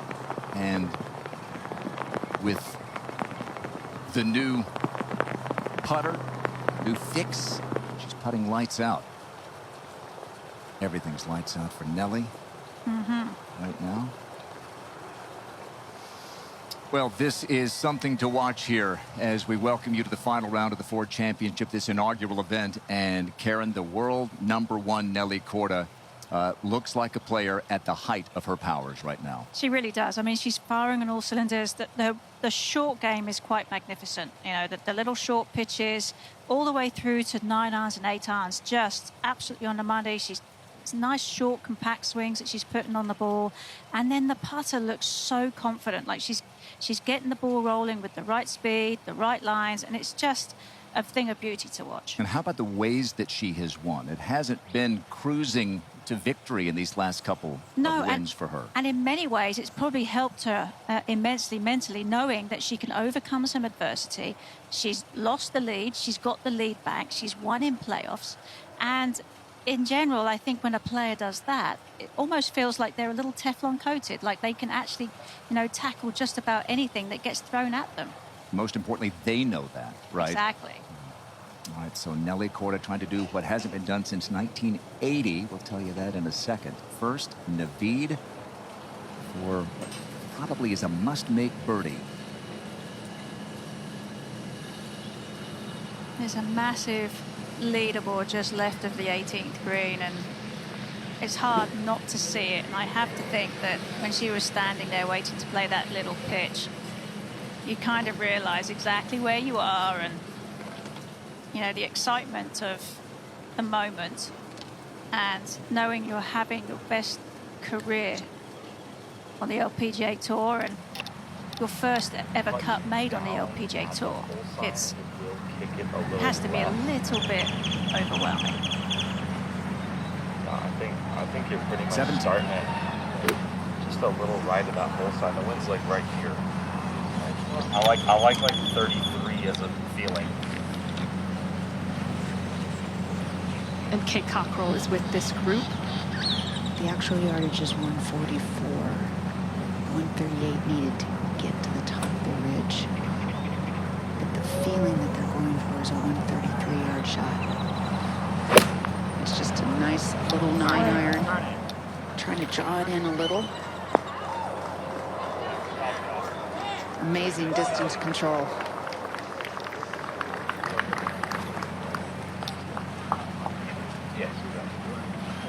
It's a very different day today than it was when it was windy on this hole, Kay. Two extremely challenging days in completely different ways. Yesterday was 80 degrees, but the wind was gusting 30 to 35 miles an hour. At times was up to a 3-club wind. So difficult to control the golf ball. Today it's just cold, 30 degrees colder. Wet, rain most of the day. Both days really testing the mental and physical.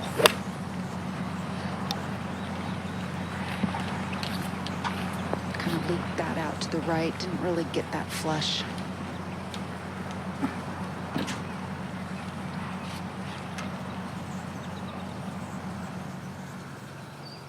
And on the tee at the short 16th, Lexi Thompson with the driver, one back.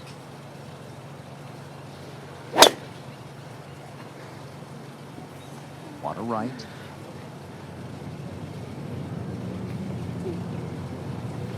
Oh, no. Oh.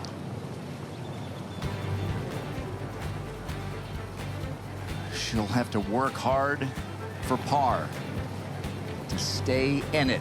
Nelly Korda with a birdie putt at the 17th to push her lead to 2.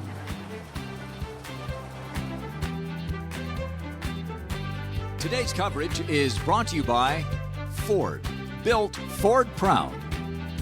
By CME Group, where risk meets opportunity. And by Skechers. Try hands-free Go Golf Skechers slip-ins. Just step in without bending down.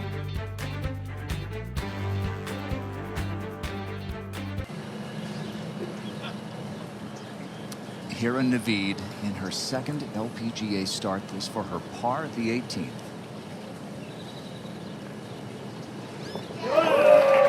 Nice. Rooting for her to make that one.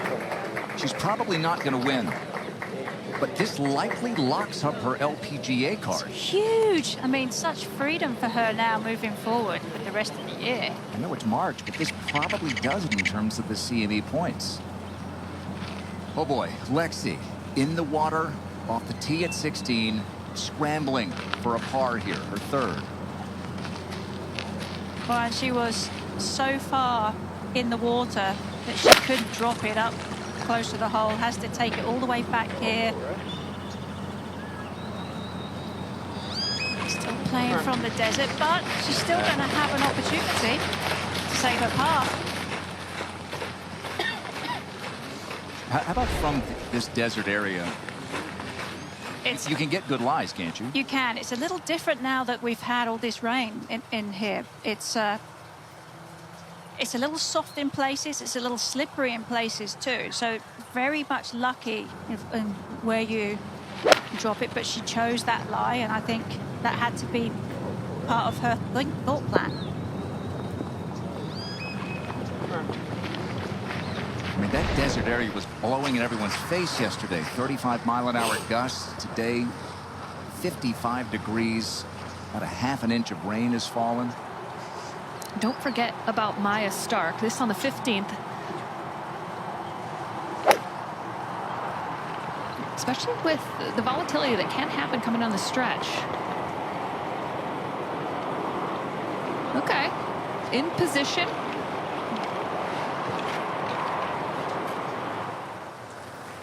We'll move up to the 17th and find Kay with Nelly Korda. Actually, we'll take a look first at Nelly Korda and the most LPGA Tour wins. This is Insights by KPMG. She's got 10 wins since 2018, only one better, and that is Jin Young Ko. This is Se Young Kim.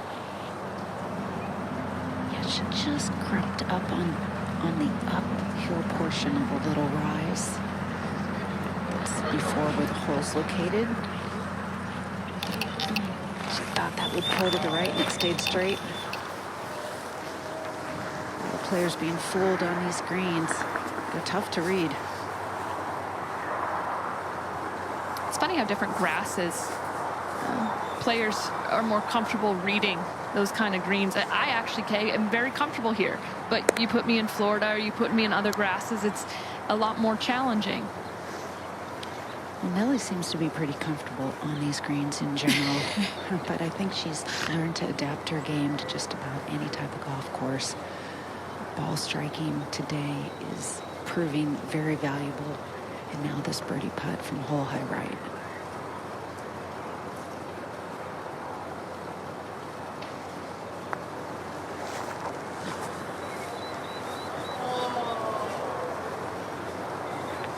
Ended up she knew back right into the green at the end. Yeah, she looked like she knew right from the beginning that she hadn't given it enough pace.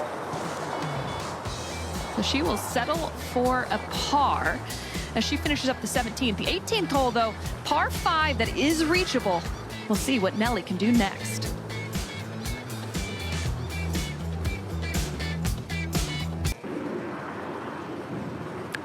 Maya Stark now for a birdie at 15.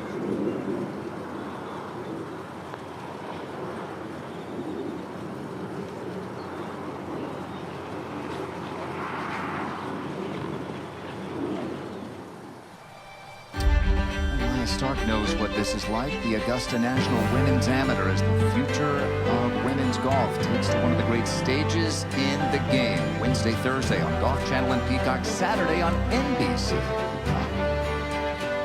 Rose Zhang, the defending champ, is PGA winner now. That completed her incredible amateur career.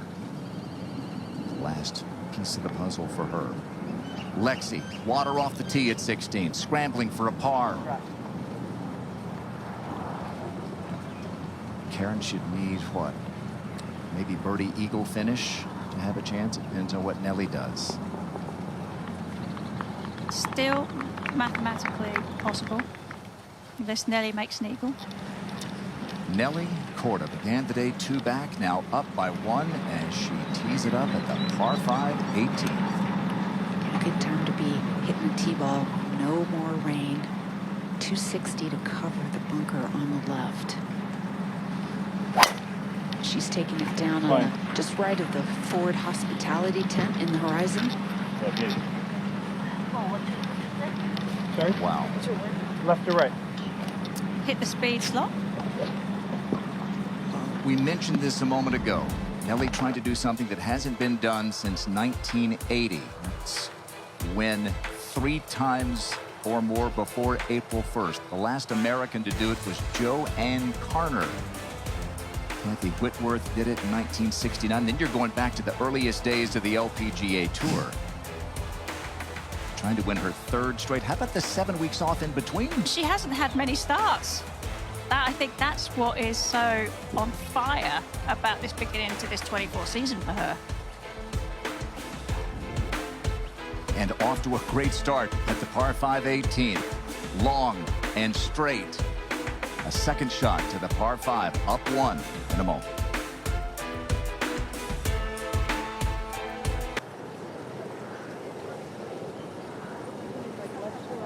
Lydia Ko's Hall of Fame quest will have to wait at least another week. She's going to tee it up next week at the T-Mobile Match Play in Vegas. That's a Wednesday start. You play 3 days of stroke play this year. Then the top 8 advance to the Match Play weekend.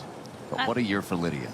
Well, that's quite a familiar setup for in match play situations. You know, when you play it at the junior AMs and over in Europe, it's the same thing. You play a 36-hole qualifier, then you get seeded from how you scored after that. So this is something that the players will be fairly familiar with. And this for an eagle to wrap up a very impressive week. She's just hanging in there, you know, keeps putting her name on the top, you know, towards the top of that leaderboard. And it's just one tiny measly point away from the Hall of Fame. It's so near yet so far. And she's so deserving. The champagne was on ice when Nelly came from behind in Bradenton. Well, let's see if Lexi can bounce back after hitting it in the water on the 16th tee.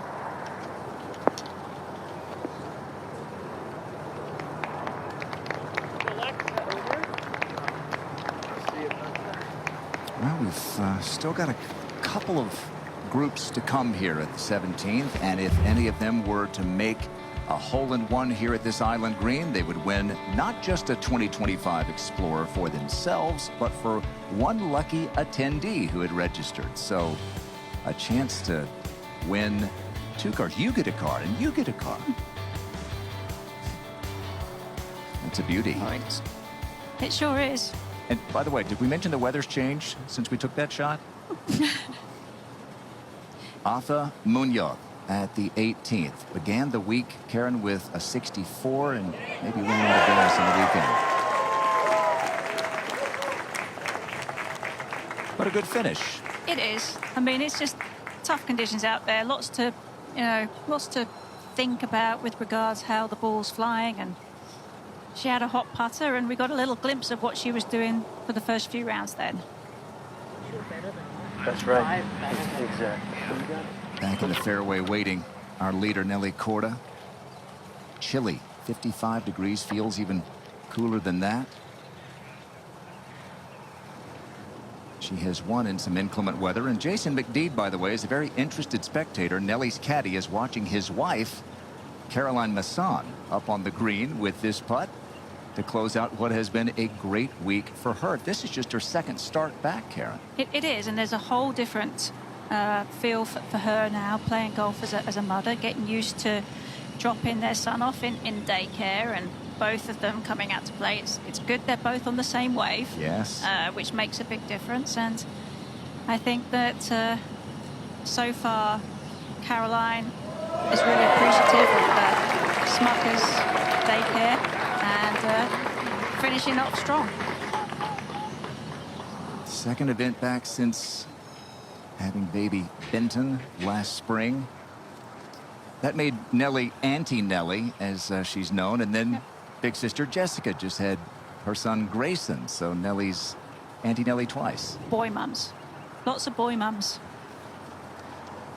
Yep, we love it. Now Lydia for her birdie. She won the season opener, the Hilton Grand Vacations Tournament of Champions, with some clutch putting down the stretch to hold off Alexa Pano. Looked like she had it won the next week in Bradenton. Nelly came roaring behind in the last 2 holes and won a playoff. And she had struggled really last year too. You know, it wasn't an easy year for Lydia. Another one of those rebuilding years that we've seen her have over the course of her career.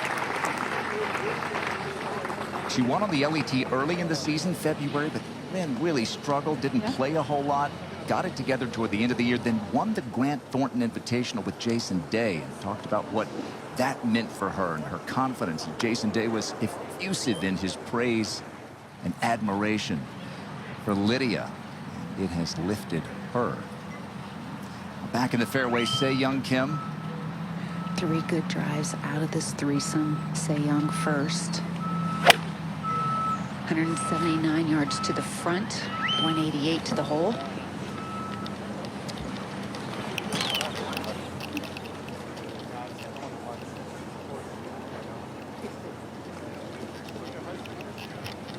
Emily Pedersen is next to play, and it's another good, solid week for Emily as she continues that search for her first LPGA title.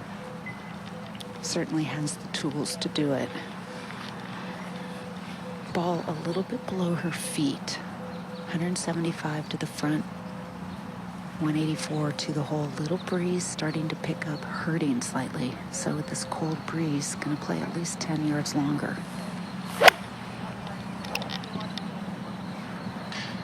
Sounded good.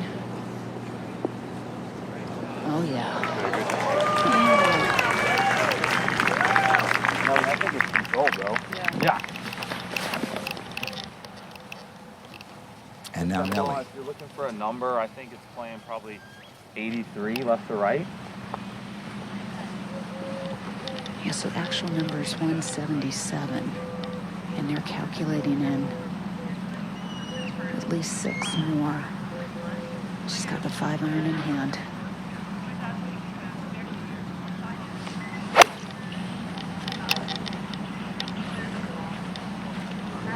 Leaking a little right. Not a bad leave. Oh, I think I'll take that. She'll probably get a little chipper, wedge out, chip that pretty close.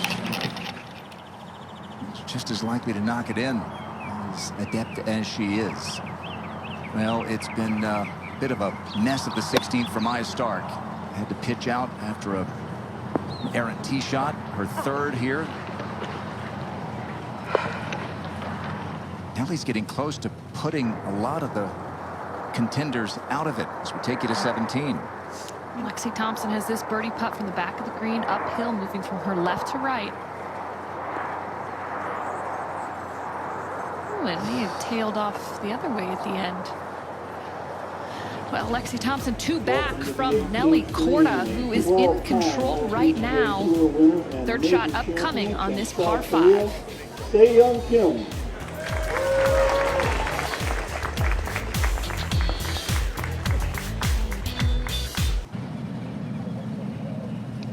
Already up by 1.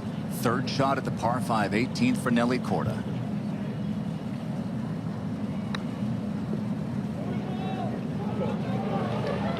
Shot. This feels like a 9 out of 10 up and down, right, for birdie? I think so. I Given her mean, ability. we've seen how slow it is, though, so I think she was fooled by the slowness, too. Page, 17. And just a clean up for Lexi Thompson. That looked to be off the toe.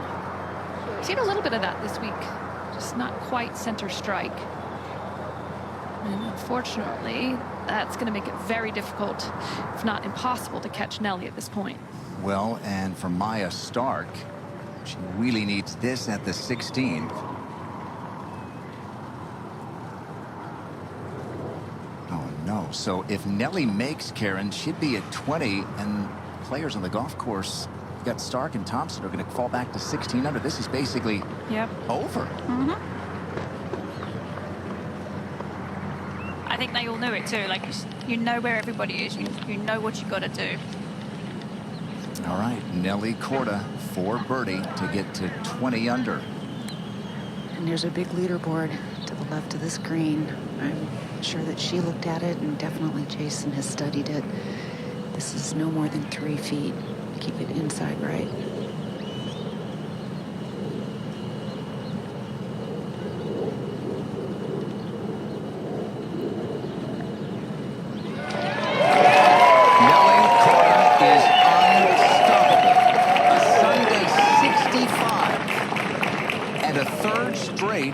LPGA Tour title is in her grasp. I was speaking to Jason, her caddy, this morning while they were warming up on the range, and I'm like, what are you thinking for today? What's the... He said, in a very quiet, hushed voice, so really good hearing, probably around 20. He knows. And for a second straight week, Nelly begins the final round. Completely different kinds of golf course. How about the 3 where she's now going to have winds? Bradenton, flat as a pancake. Up and down at Palos Verdes, and the desert conditions here with a wild weekend. But challenging conditions across the board. Like, her game has risen to the occasion. Both of the adversity from playing competitors kind of chasing her down, but also with the conditions that she's had to play in.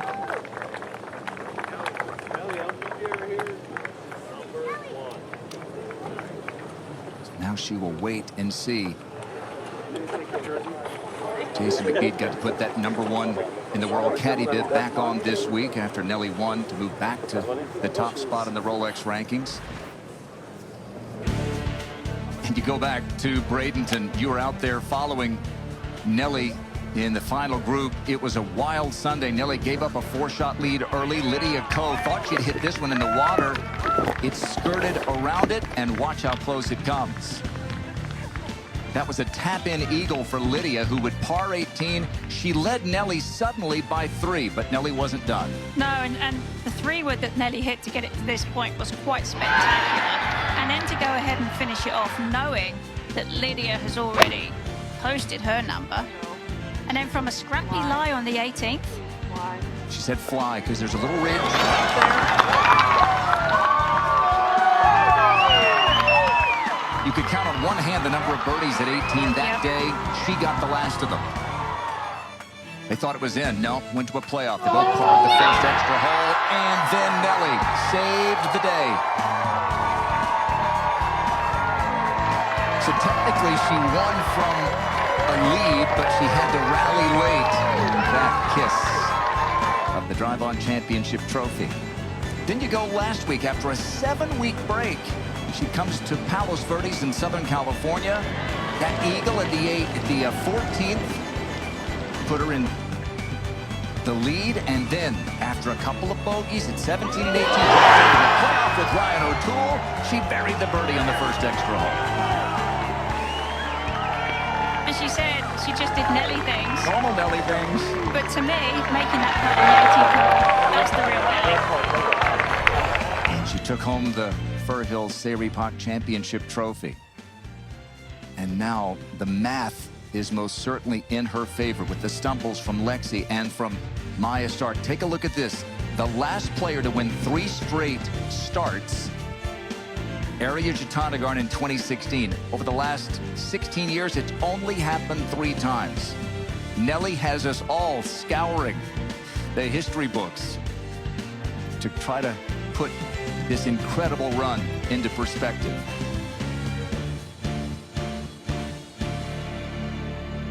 And it's not official yet, but time is running out on all of these chasers. Big weekend for the rookie Hira Naveed. She's alone in second.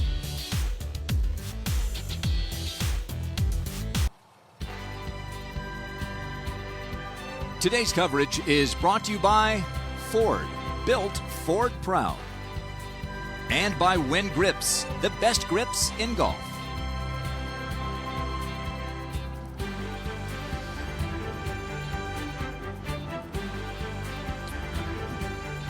Nelly Korda's got a vice grip on the LPGA Tour right now.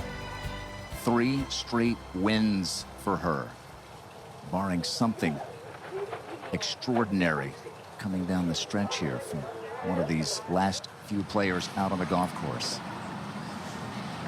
All right, Lexi Thompson had a share of the lead. Karen, last October we saw her with a share of the lead in the final round of the Walmart Northwest Arkansas Championships. The way she ended 2023, and then this week, what does it do for Lexi's confidence, would you guess? Well, I think we go back farther than that. And you look at how she was at the start of last year. I mean, she was definitely out of sorts. But she was able to kind of get things together, to get on that Solheim Cup team. Perfect. Love it. See you, Shaq. And perform to a high standard. I feel like Lexi is still building again. I think players have these peaks and troughs. I think she's still climbing out of the trough. And this is another step in the process towards getting another victory. She did it by going for it. She took a driver out on 16. That's an aggressive play. She's going for it. This is a good one at 18. I think it's a great point. Doesn't care about a top 5 finish. No, she trying wanted to win the tournament. Exactly.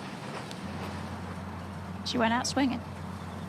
Back at that 16th, this is Sarah Schmelzel. Another player who continues to put good weeks together. Getting used to playing in final groups on a Sunday.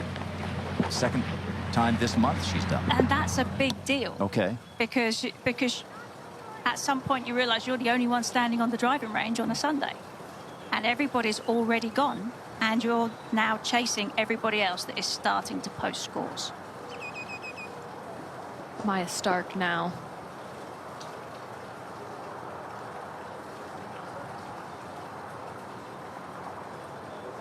See if she can break out of this third place log jam. Yes, and she does. So that will move her up to solo third with 1 to play. As we all lavish what Nelly Korda is doing on the LPGA Tour.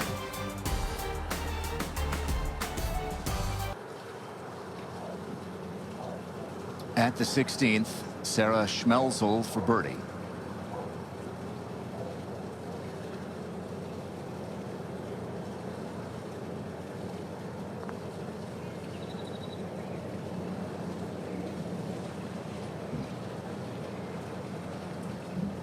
It's very easy to feel a little deflated at this stage because you know that basically somebody else is going to have their hands on the trophy. Take a quick sec to remind you that when the LPGA moves east, you can catch the best in women's golf. Scan that QR code and go out to Upper Montclair Country Club in Clifton, New Jersey for the Cognizant Founders Cup. Jin Young Ko, the defending champion. That event began right here in the Phoenix area. It was a way to honor 13 founders, all of whom are now in the LPGA Hall of Fame. Lydia Ko is trying to get there herself. Came up just a little short this week. Hyo-Joo Kim with a 4-putt double bogey earlier on this back nine. We still can't quite get our heads around. That takes her to 15 under. Almost like she kind of sabotaged herself with that one. It just, I mean, because that really changed the momentum of her whole round.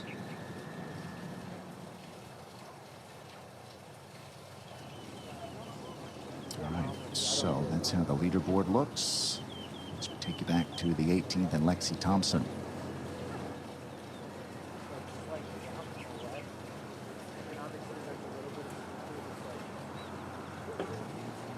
Saw how slow it is coming from the other side of the hole. It has to be a little bit more speedy down towards the hole from here.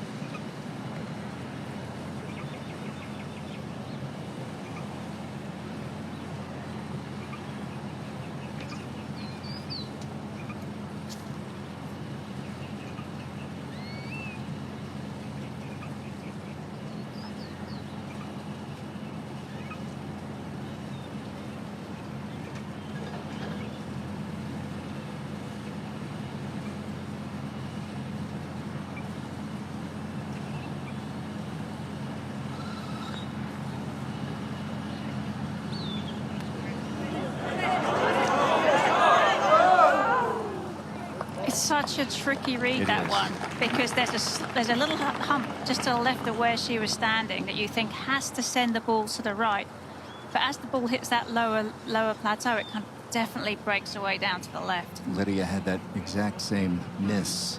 Carlota Saganda for birdie at 16. Yeah. Let's do the math here. She's got to pick up 4 strokes in 2 holes. Still a hole-in-one prize on offer. All right, Maya Stark. She'd have to make a 2 at the 18th. I mean, who makes a 2 on a par 5 on a Sunday, Karen? Well, I don't know. Normally it happens at the start of the round. Karen did it to win at Sunningdale. AIG Women's Open. That's a good start for Maya. She's done the first step.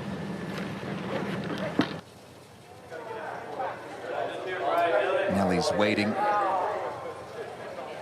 She's getting used to this. Congratulations, Nelly. Congratulations.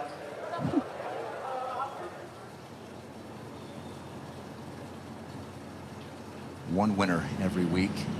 And, big moments for a lot of players. Here in Navid, the rookie is effectively going to lock up her status for next year because of the second place finish. Now on finishing up.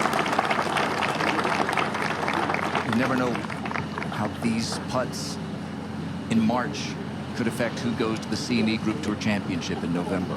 No, and she got to 2 under par. She got to 15 under quite early in her round, and then has just kind of plateaued and leveled off and didn't make much more progression forward from there. And now Lexi.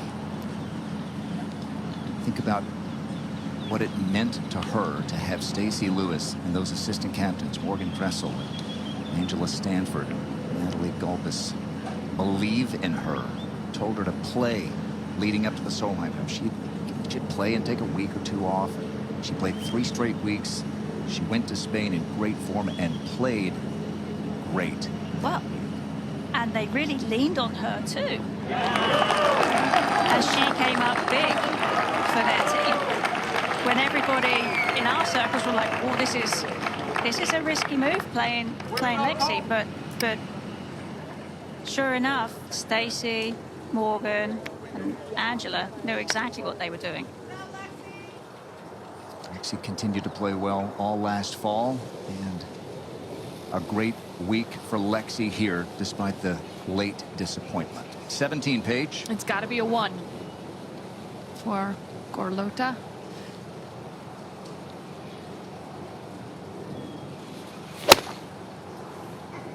Or I suppose a 2 and a 2. Yeah. Okay. Are you saying there's a chance? Well, there is a chance. There's a mathematical chance. It's a couple good shots coming down the stretch. It's been a little more challenging road for this final grouping. Not had their best stuff today. Mi-Young Lee on her 31st birthday yesterday went out early, shot 64, put herself into contention, and she's hung in there today. She's 3 under on her round as she finishes up.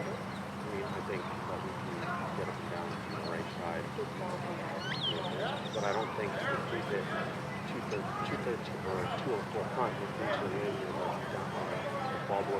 How satisfying are these weeks, Karen? You make the cut on the number, and then you find your way into the top 10 by week's end. here, you would have a chance of sometimes landing here. Yeah, I like the 5 If you like the front of the green, just leave the chip. Or even just position maybe green, you think it's real today? It's a little soft, yeah. But I think our best chance of birdie, overall is I know. just a little shorter. A little shorter. Yeah. We can always pitch it up. You got We plenty can of try green to to work. touch draw it too. Yeah, we got to finish right of the pin. I think it's even more satisfying given the fact that you knew the weather was coming in the afternoon and you have an early tee time and you know that if you can post a low number, you're going to jump a whole bunch of people on the leaderboard. So she actually did it.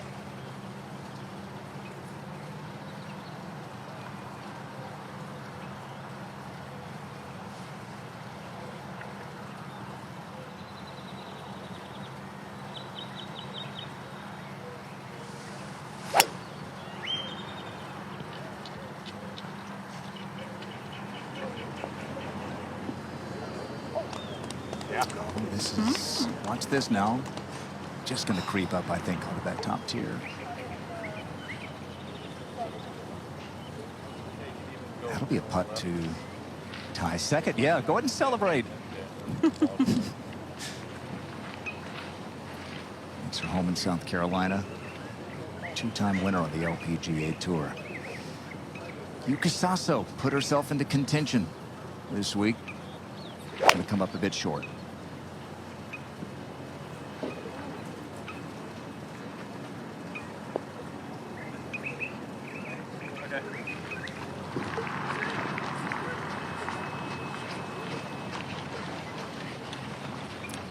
That'll be an eagle chip coming up for Sasso.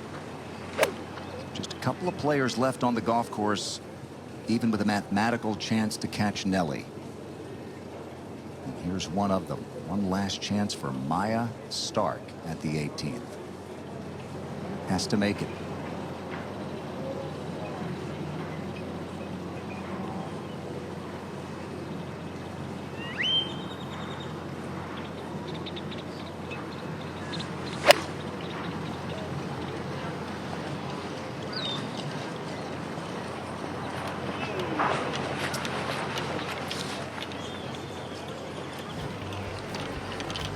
One more bullet dodged for Nelly. Maya Stark will have a third coming up at the 18th. A lot to smile about from Nelly Korda.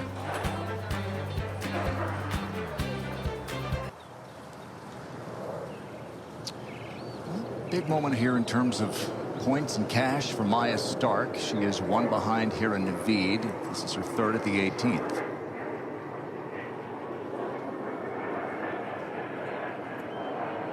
Said her short game is better than it's ever been. This is a good test, isn't it? It is. I mean, she's got a little upslope here, so she's going to have to judge the contact. But around this golf course, there's very little rough. There's not much to challenge the players with that regard. Earlier in the week, the greens were pretty firm. Today, that little bit of softness, that rain's made chipping much easier. 17. And the last person on the golf course mathematically able to catch Nelly. She's still in it. Birdied at 16, birdied at 17, is going to need a 2 on 18. But also put herself in position for solo second with an eagle as well, which again, back to points and money. Yep. Very important as well.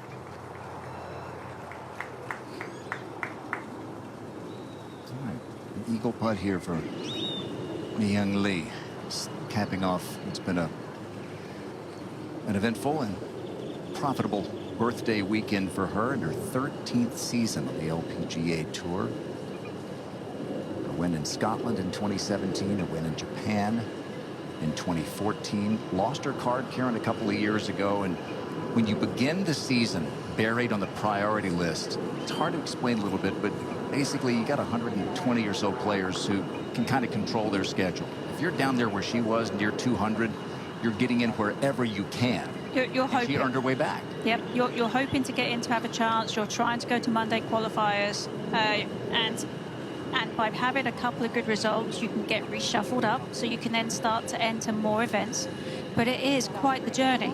Having been a winner on the LPGA Tour, to go back to that is incredibly hard for your self-worth and your ego and everything about it, because when you're out on the tour, the biggest fear is not being out on the tour again and having to go back and play your way back again. It's actually quite soul-destroying to think about where you would have to be as opposed to being, you know, a winner.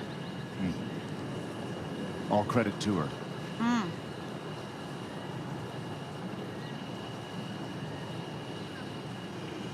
Wound up 67th in the race to the CME Globe. Last year, despite starting from a deficit, she's made every cut this year. Got a 3rd place finish in Singapore.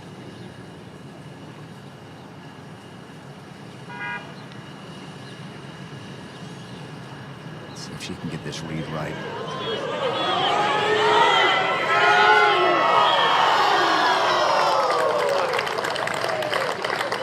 Still that little tug down to the left. It's going to be a share of 3rd at the moment. Happy birthday, Mi-Hyun Lee. Well done. 2nd, 3rd place finish, if it holds, this season. She can't believe it went left there either. Yeah. 17. And this is Sarah Schmelzel. And she walks in a birdie. Like I said, it's been a bit of a rough day for that final pairing.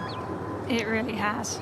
But you can see there's a little bit of relief there that she's finally made one, and she'll live to fight another day and learn from it. Maya Stark, the 24-year-old Swede, she won on the LPGA Tour as a non-member. She won the ISPS and a Women's World Invitational in Northern Ireland. She took up LPGA membership. Nearly won her next start, which was in Portland just a few weeks later. What would you expect from Maya this year? Another Solheim Cup year?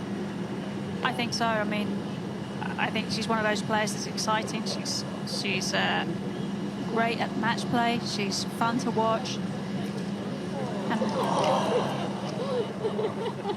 And I just hung out there on the high side. Here in David's pockets just got a little heavier.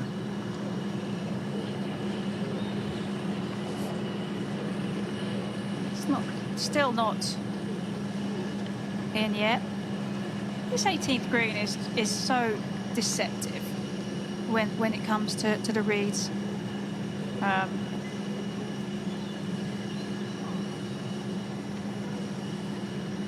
it's a shame because you can't think of it as points lost or money lost. You know, it kind of enters your mind a little bit, but if you start thinking like that, then you're out here for the wrong reasons. I think she'll be disappointed that she didn't win more than anything else. And she has to be so confident knowing that she got her putter recalibrated after the line loft. And gotten out of whack. Even with that miss, a great week for Maya. Absolutely.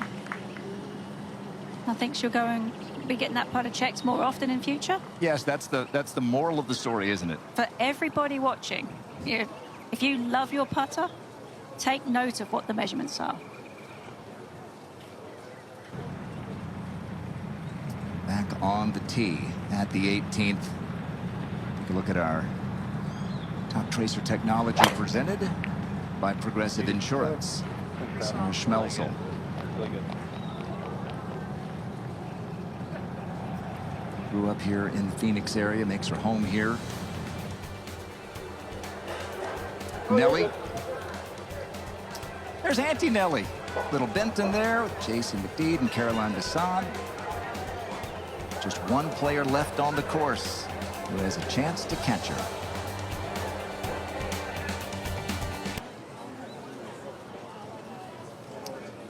Just one group left on the golf course. Nelly Korda finished, 30, 40 minutes ago. Posted 20 under. And Carlota Segunda would have to make a 2 here at this par 5 18th to tie her. Sarah Schmelzel is not going to win. But Karen, this is going to be, it would appear, a 4th consecutive top 10. Yes. That bunker's fine, right? That bunker's totally fine. If you think this thing covered the front, it covered by the corner, right? So I think that tree's perfect. Okay. Wind's just between 10 and 11. I think the biggest key to finally breaking through and winning is consistency. You be consistent at making the cut. You be consistent getting in the top 30s. Then you get consistent being in the top 10. And eventually you break through. So this consistency trend for her is key.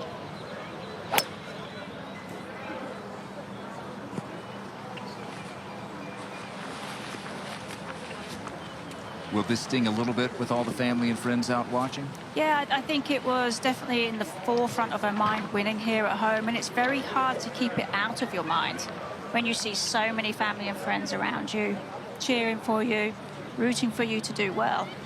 It's hard to not feel like you want to do it for them as much as for yourself. Kyo-Joo Kim finishing up a disappointing Sunday. Had the lead early by 2, in fact.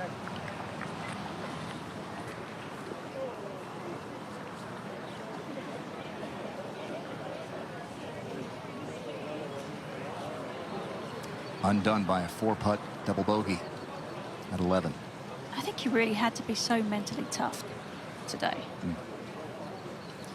Well, Easter hasn't historically been a great day for Devils, but the Arizona State alum Carlota Segunda needs something divine here.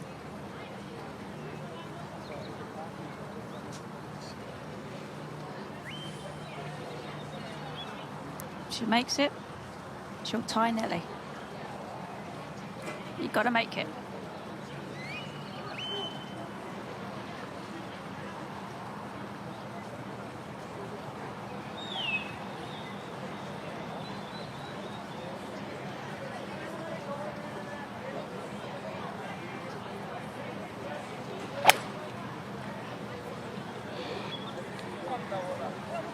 Going for the high fade.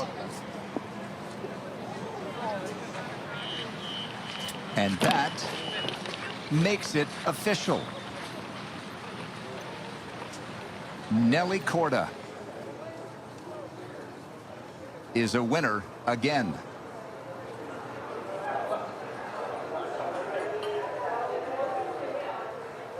There you go.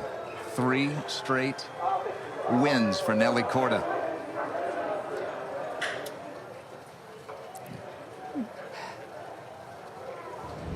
In every kind of condition, every kind of a golf course all over the country. And it's time now for our shots of the day presented by SHI. We go back to Nelly Korda. This to tie the lead for the first time at the 12th.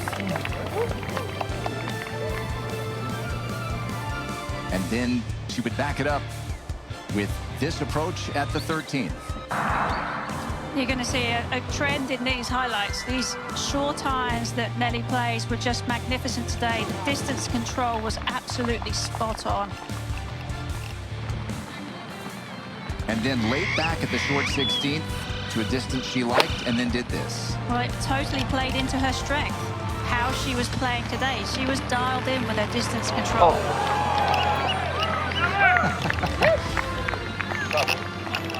Almost perfect. Yeah, you're almost surprised when they don't go in. This was a tough day today. A lot of the day it was pouring rain. At 18, 2 good ones up there in front of the green, and this almost felt like a lock up and down.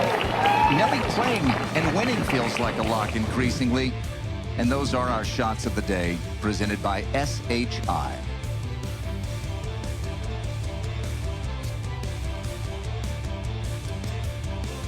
So Nelly Korda is getting used to this. A winner's interview. Here's Kay. Thanks very much, Grant. Nelly, it's not easy to win one event out here, much less 3 in a row when you tee it up. describe the kind of run that you're on right now? Yeah, it just honestly feels like a blur. Taking it day by day, really trying to stay very present, and just played really good golf, really solid golf in tough conditions today, which I'm very happy about. Yeah, 2 weekends in a row where Mother Nature threw everything she had at you guys. Game plan when you were going out there today, and was there a specific shot or hole that kind of got you going? I would say 16. I laid up. That's one hole that we kind of switched the game plan on. But other than that, I just tried to stay really aggressive. And I knew that I had to shoot a low one to be in contention, and just played really smart golf out there today. How did you reset from last week? A lot of players have difficulty playing well and keeping it going, but it sounded like you paced yourself pretty well. Yeah, I took Monday off, didn't even come to the golf course, played 9 on Tuesday, and then played the Pro-Am on Wednesday, and made sure that I prioritized my rest. Got one workout in, but made sure that I was 100% going into Thursday, so yeah. Have you thought at all about the historical ramifications? The fact that the last player to do this was Aria in 2016. The last American was Nancy Lopez in 78, when she would go on to win actually 5 in a row. Have those thoughts ever come across your brain? No, not at all. Honestly, after last year, I was just thinking about the first one in Bradenton, and then last week after what all happened coming down the stretch, and then this week I was a little bit more relaxed because I was just trying to stay energized out there. It's very hard mentally to be 100%, especially after a win, especially playing in tough conditions. So as boring as it sounds, I was just taking it shot by shot and seeing where I was going to end up. But to get 3 in a row, I mean, that's just a dream come true. Long off the tee, great wedges, superb putting. It was a delight to watch. So what's next, Grant? Vegas, baby. On to the match play. Congratulations. Yeah, well, I love it. She had a lot of time to think about how she was going to throw it back to us. She's been waiting for a while. Way to go, Nelly. And we do start thinking about LPGA history and the greatest runs of all time. Kay mentioned it. Nancy Lopez in 1978 won 5 straight starts. Annika, 20 years ago, won 5 in a row. Shirley Engelhorn, back 50-plus years ago, won 4 straight, but those are the only 3 who've won more than 3 straight starts, and Nelly's going to have a chance in Vegas, baby. Yeah. It's, I mean, I'm a little speechless, really, because, you know, what she's done in these conditions, which can be so unpredictable at the best of times, against these competition with the players that we have on the LPGA Tour, it's just amazing to see what she's doing. Having had a year last year where she had overcome injury and adversity, and now here she is going back to where we believe that she should be. This is her talent. This is what she's got. Healthy Nelly. Yep. Proving to be unbeatable. Mm-hmm. Even a 7-week break. In some ways, those other streaks we talked about, those were consecutive starts on the LPGA Tour. Those were consecutive events on the schedule. To come back after 7 weeks and win back-to-back after winning the one right before that break, there's nothing that can stop Nelly now.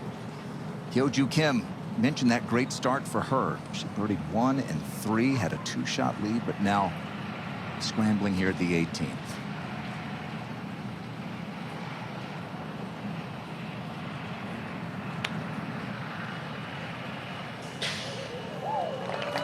It's well done.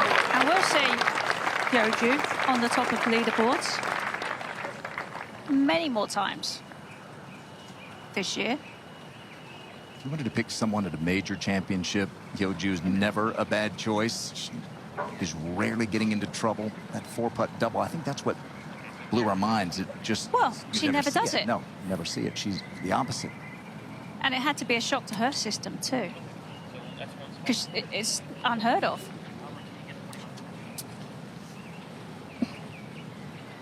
Another good week for Carlota Ciganda. Her victory drought goes back 7.5 years, 150-plus tournaments. But it's not for a lack of giving herself chances. No, and she did win a Ladies European Tour event that was actually played in Florida, one of the Aramco series. So she's, I think, when you win in America, doesn't matter, you know, what tour it is, you kind of feel like you're closer, like it almost, like that drought almost feels like it was broken last year for her. Well, and could there have been any bigger moment in her entire career, maybe life, than what she did on home soil last September? Oh, at the Solheim Cup, absolutely ridiculous to retain the cup for the European team. The clincher. Yep, it was. With royalty watching there in Spain. It was quite the mob scene right there. We've got a ruling here, I believe. Backswing impeded, perhaps.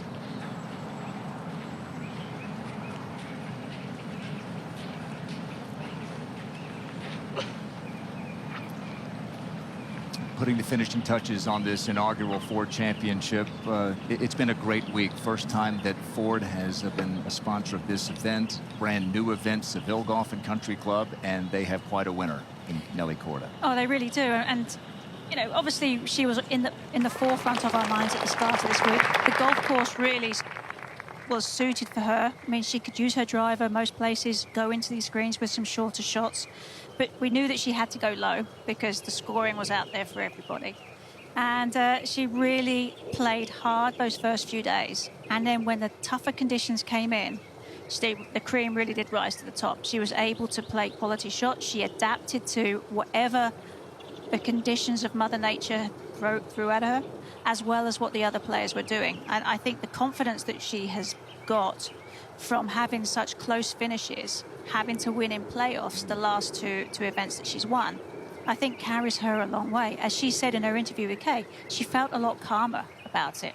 And I think she just knows that she's got it. Her first 7 wins she won from in front. Then she came from behind to win Pelican in 2022.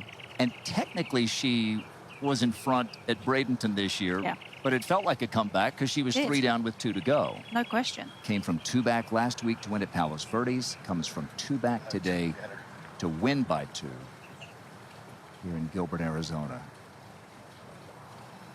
I think it's going to be interesting now for Nelly moving forward. She's on this 3-win streak. We go to next week to Vegas, and it's a match play. So it's a completely different mindset. Now, we know Nelly's great in match play too. If you get to the weekend. Exactly. But it's so unpredictable. Yeah. I mean, I'm going to assume Nelly's going to make it to the weekend. That's a pretty good guess. Yeah. But match play is so unpredictable. You know, we see upsets all the time. So if she can pull off 4 in a row, with one of them being a match play event, I mean, that's pretty heady stuff. You have a predictable outcome with an unpredictable format. Exactly. Then there's the week off as the men play the Masters. And then you go to the Chevron Championship. Segonda's 3rd.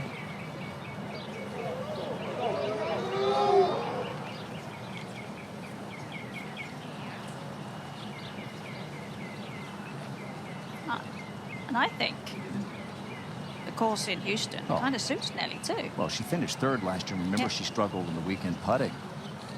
Not struggling with anything right now. No.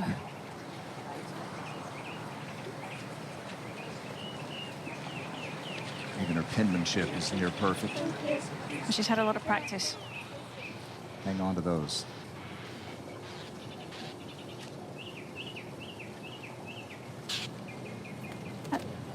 And I think all in all, Grant, I think this week has been very successful, you know, across the board for the LPGA and for Ford as a first-year sponsor. And I think in general, I think it's been incredibly well received from the local area. And I certainly have enjoyed my time here. This is an area that loves the LPGA. The tour's been coming here for 70 years. One last chance to thrill the home folks. You can see the look on her face. Yeah. It does sting just a little bit more because it is in front of your home crowd, and you know their expectations were as high as yours. Folks, Dennis and Amy have been out here, Brother John. She is climbing her way up that U.S. Solheim Cup table. And if she keeps playing like this, Stacey Lewis will be delighted to have her in the red, white, and blue. And I think any of the players on that team would be delighted to have her as a partner, the way she plays golf. Well, I dare say here in Navid is paying close attention to this one. Saganda with a putt for birdie to tie Navid. The Thunderbirds, who put on the PGA Tour's Waste Management Open, have kicked in some extra cash to bump the purse up.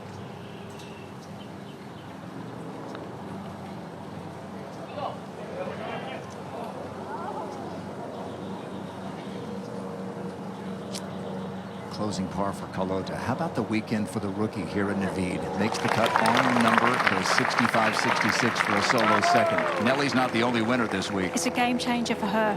I remember when I had my first top 10, I felt like I had literally hit the jackpot, like I won the lottery. And I know that's what she's going to be feeling once she sees that money go into her bank account.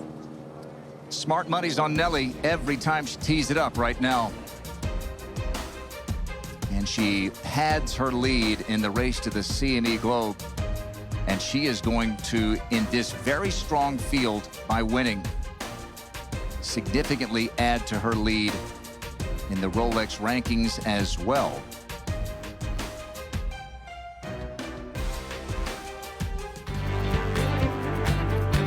.65 for Nelly. And today, 2-back, wins by 2 here in Navid. Effectively locks up her tour card for next year in just her second start. Good weeks for Lexi, Carlota, Maya Stark, and another top 10 for Allison Lee. Golf Central comes your way next with news, highlights, and analysis from the world of golf. And a reminder, the LPGA Tour returns to Golf Channel and Peacock Wednesday. It's a Wednesday start. Day one covered to the T-Mobile match play, 6 o'clock Eastern Time. Nelly will be there. Thanks to our producer, Glenn Savatsky, director, Pete Esposito, and our entire team. For Karen Stupples, Paige McKenty, Kay Cockrell, and all of us, I'm Grant Boone. Happy Easter. It's no joke. A third win before April 1st for Nelly Korda. #1 in the world. Looks every bit of it.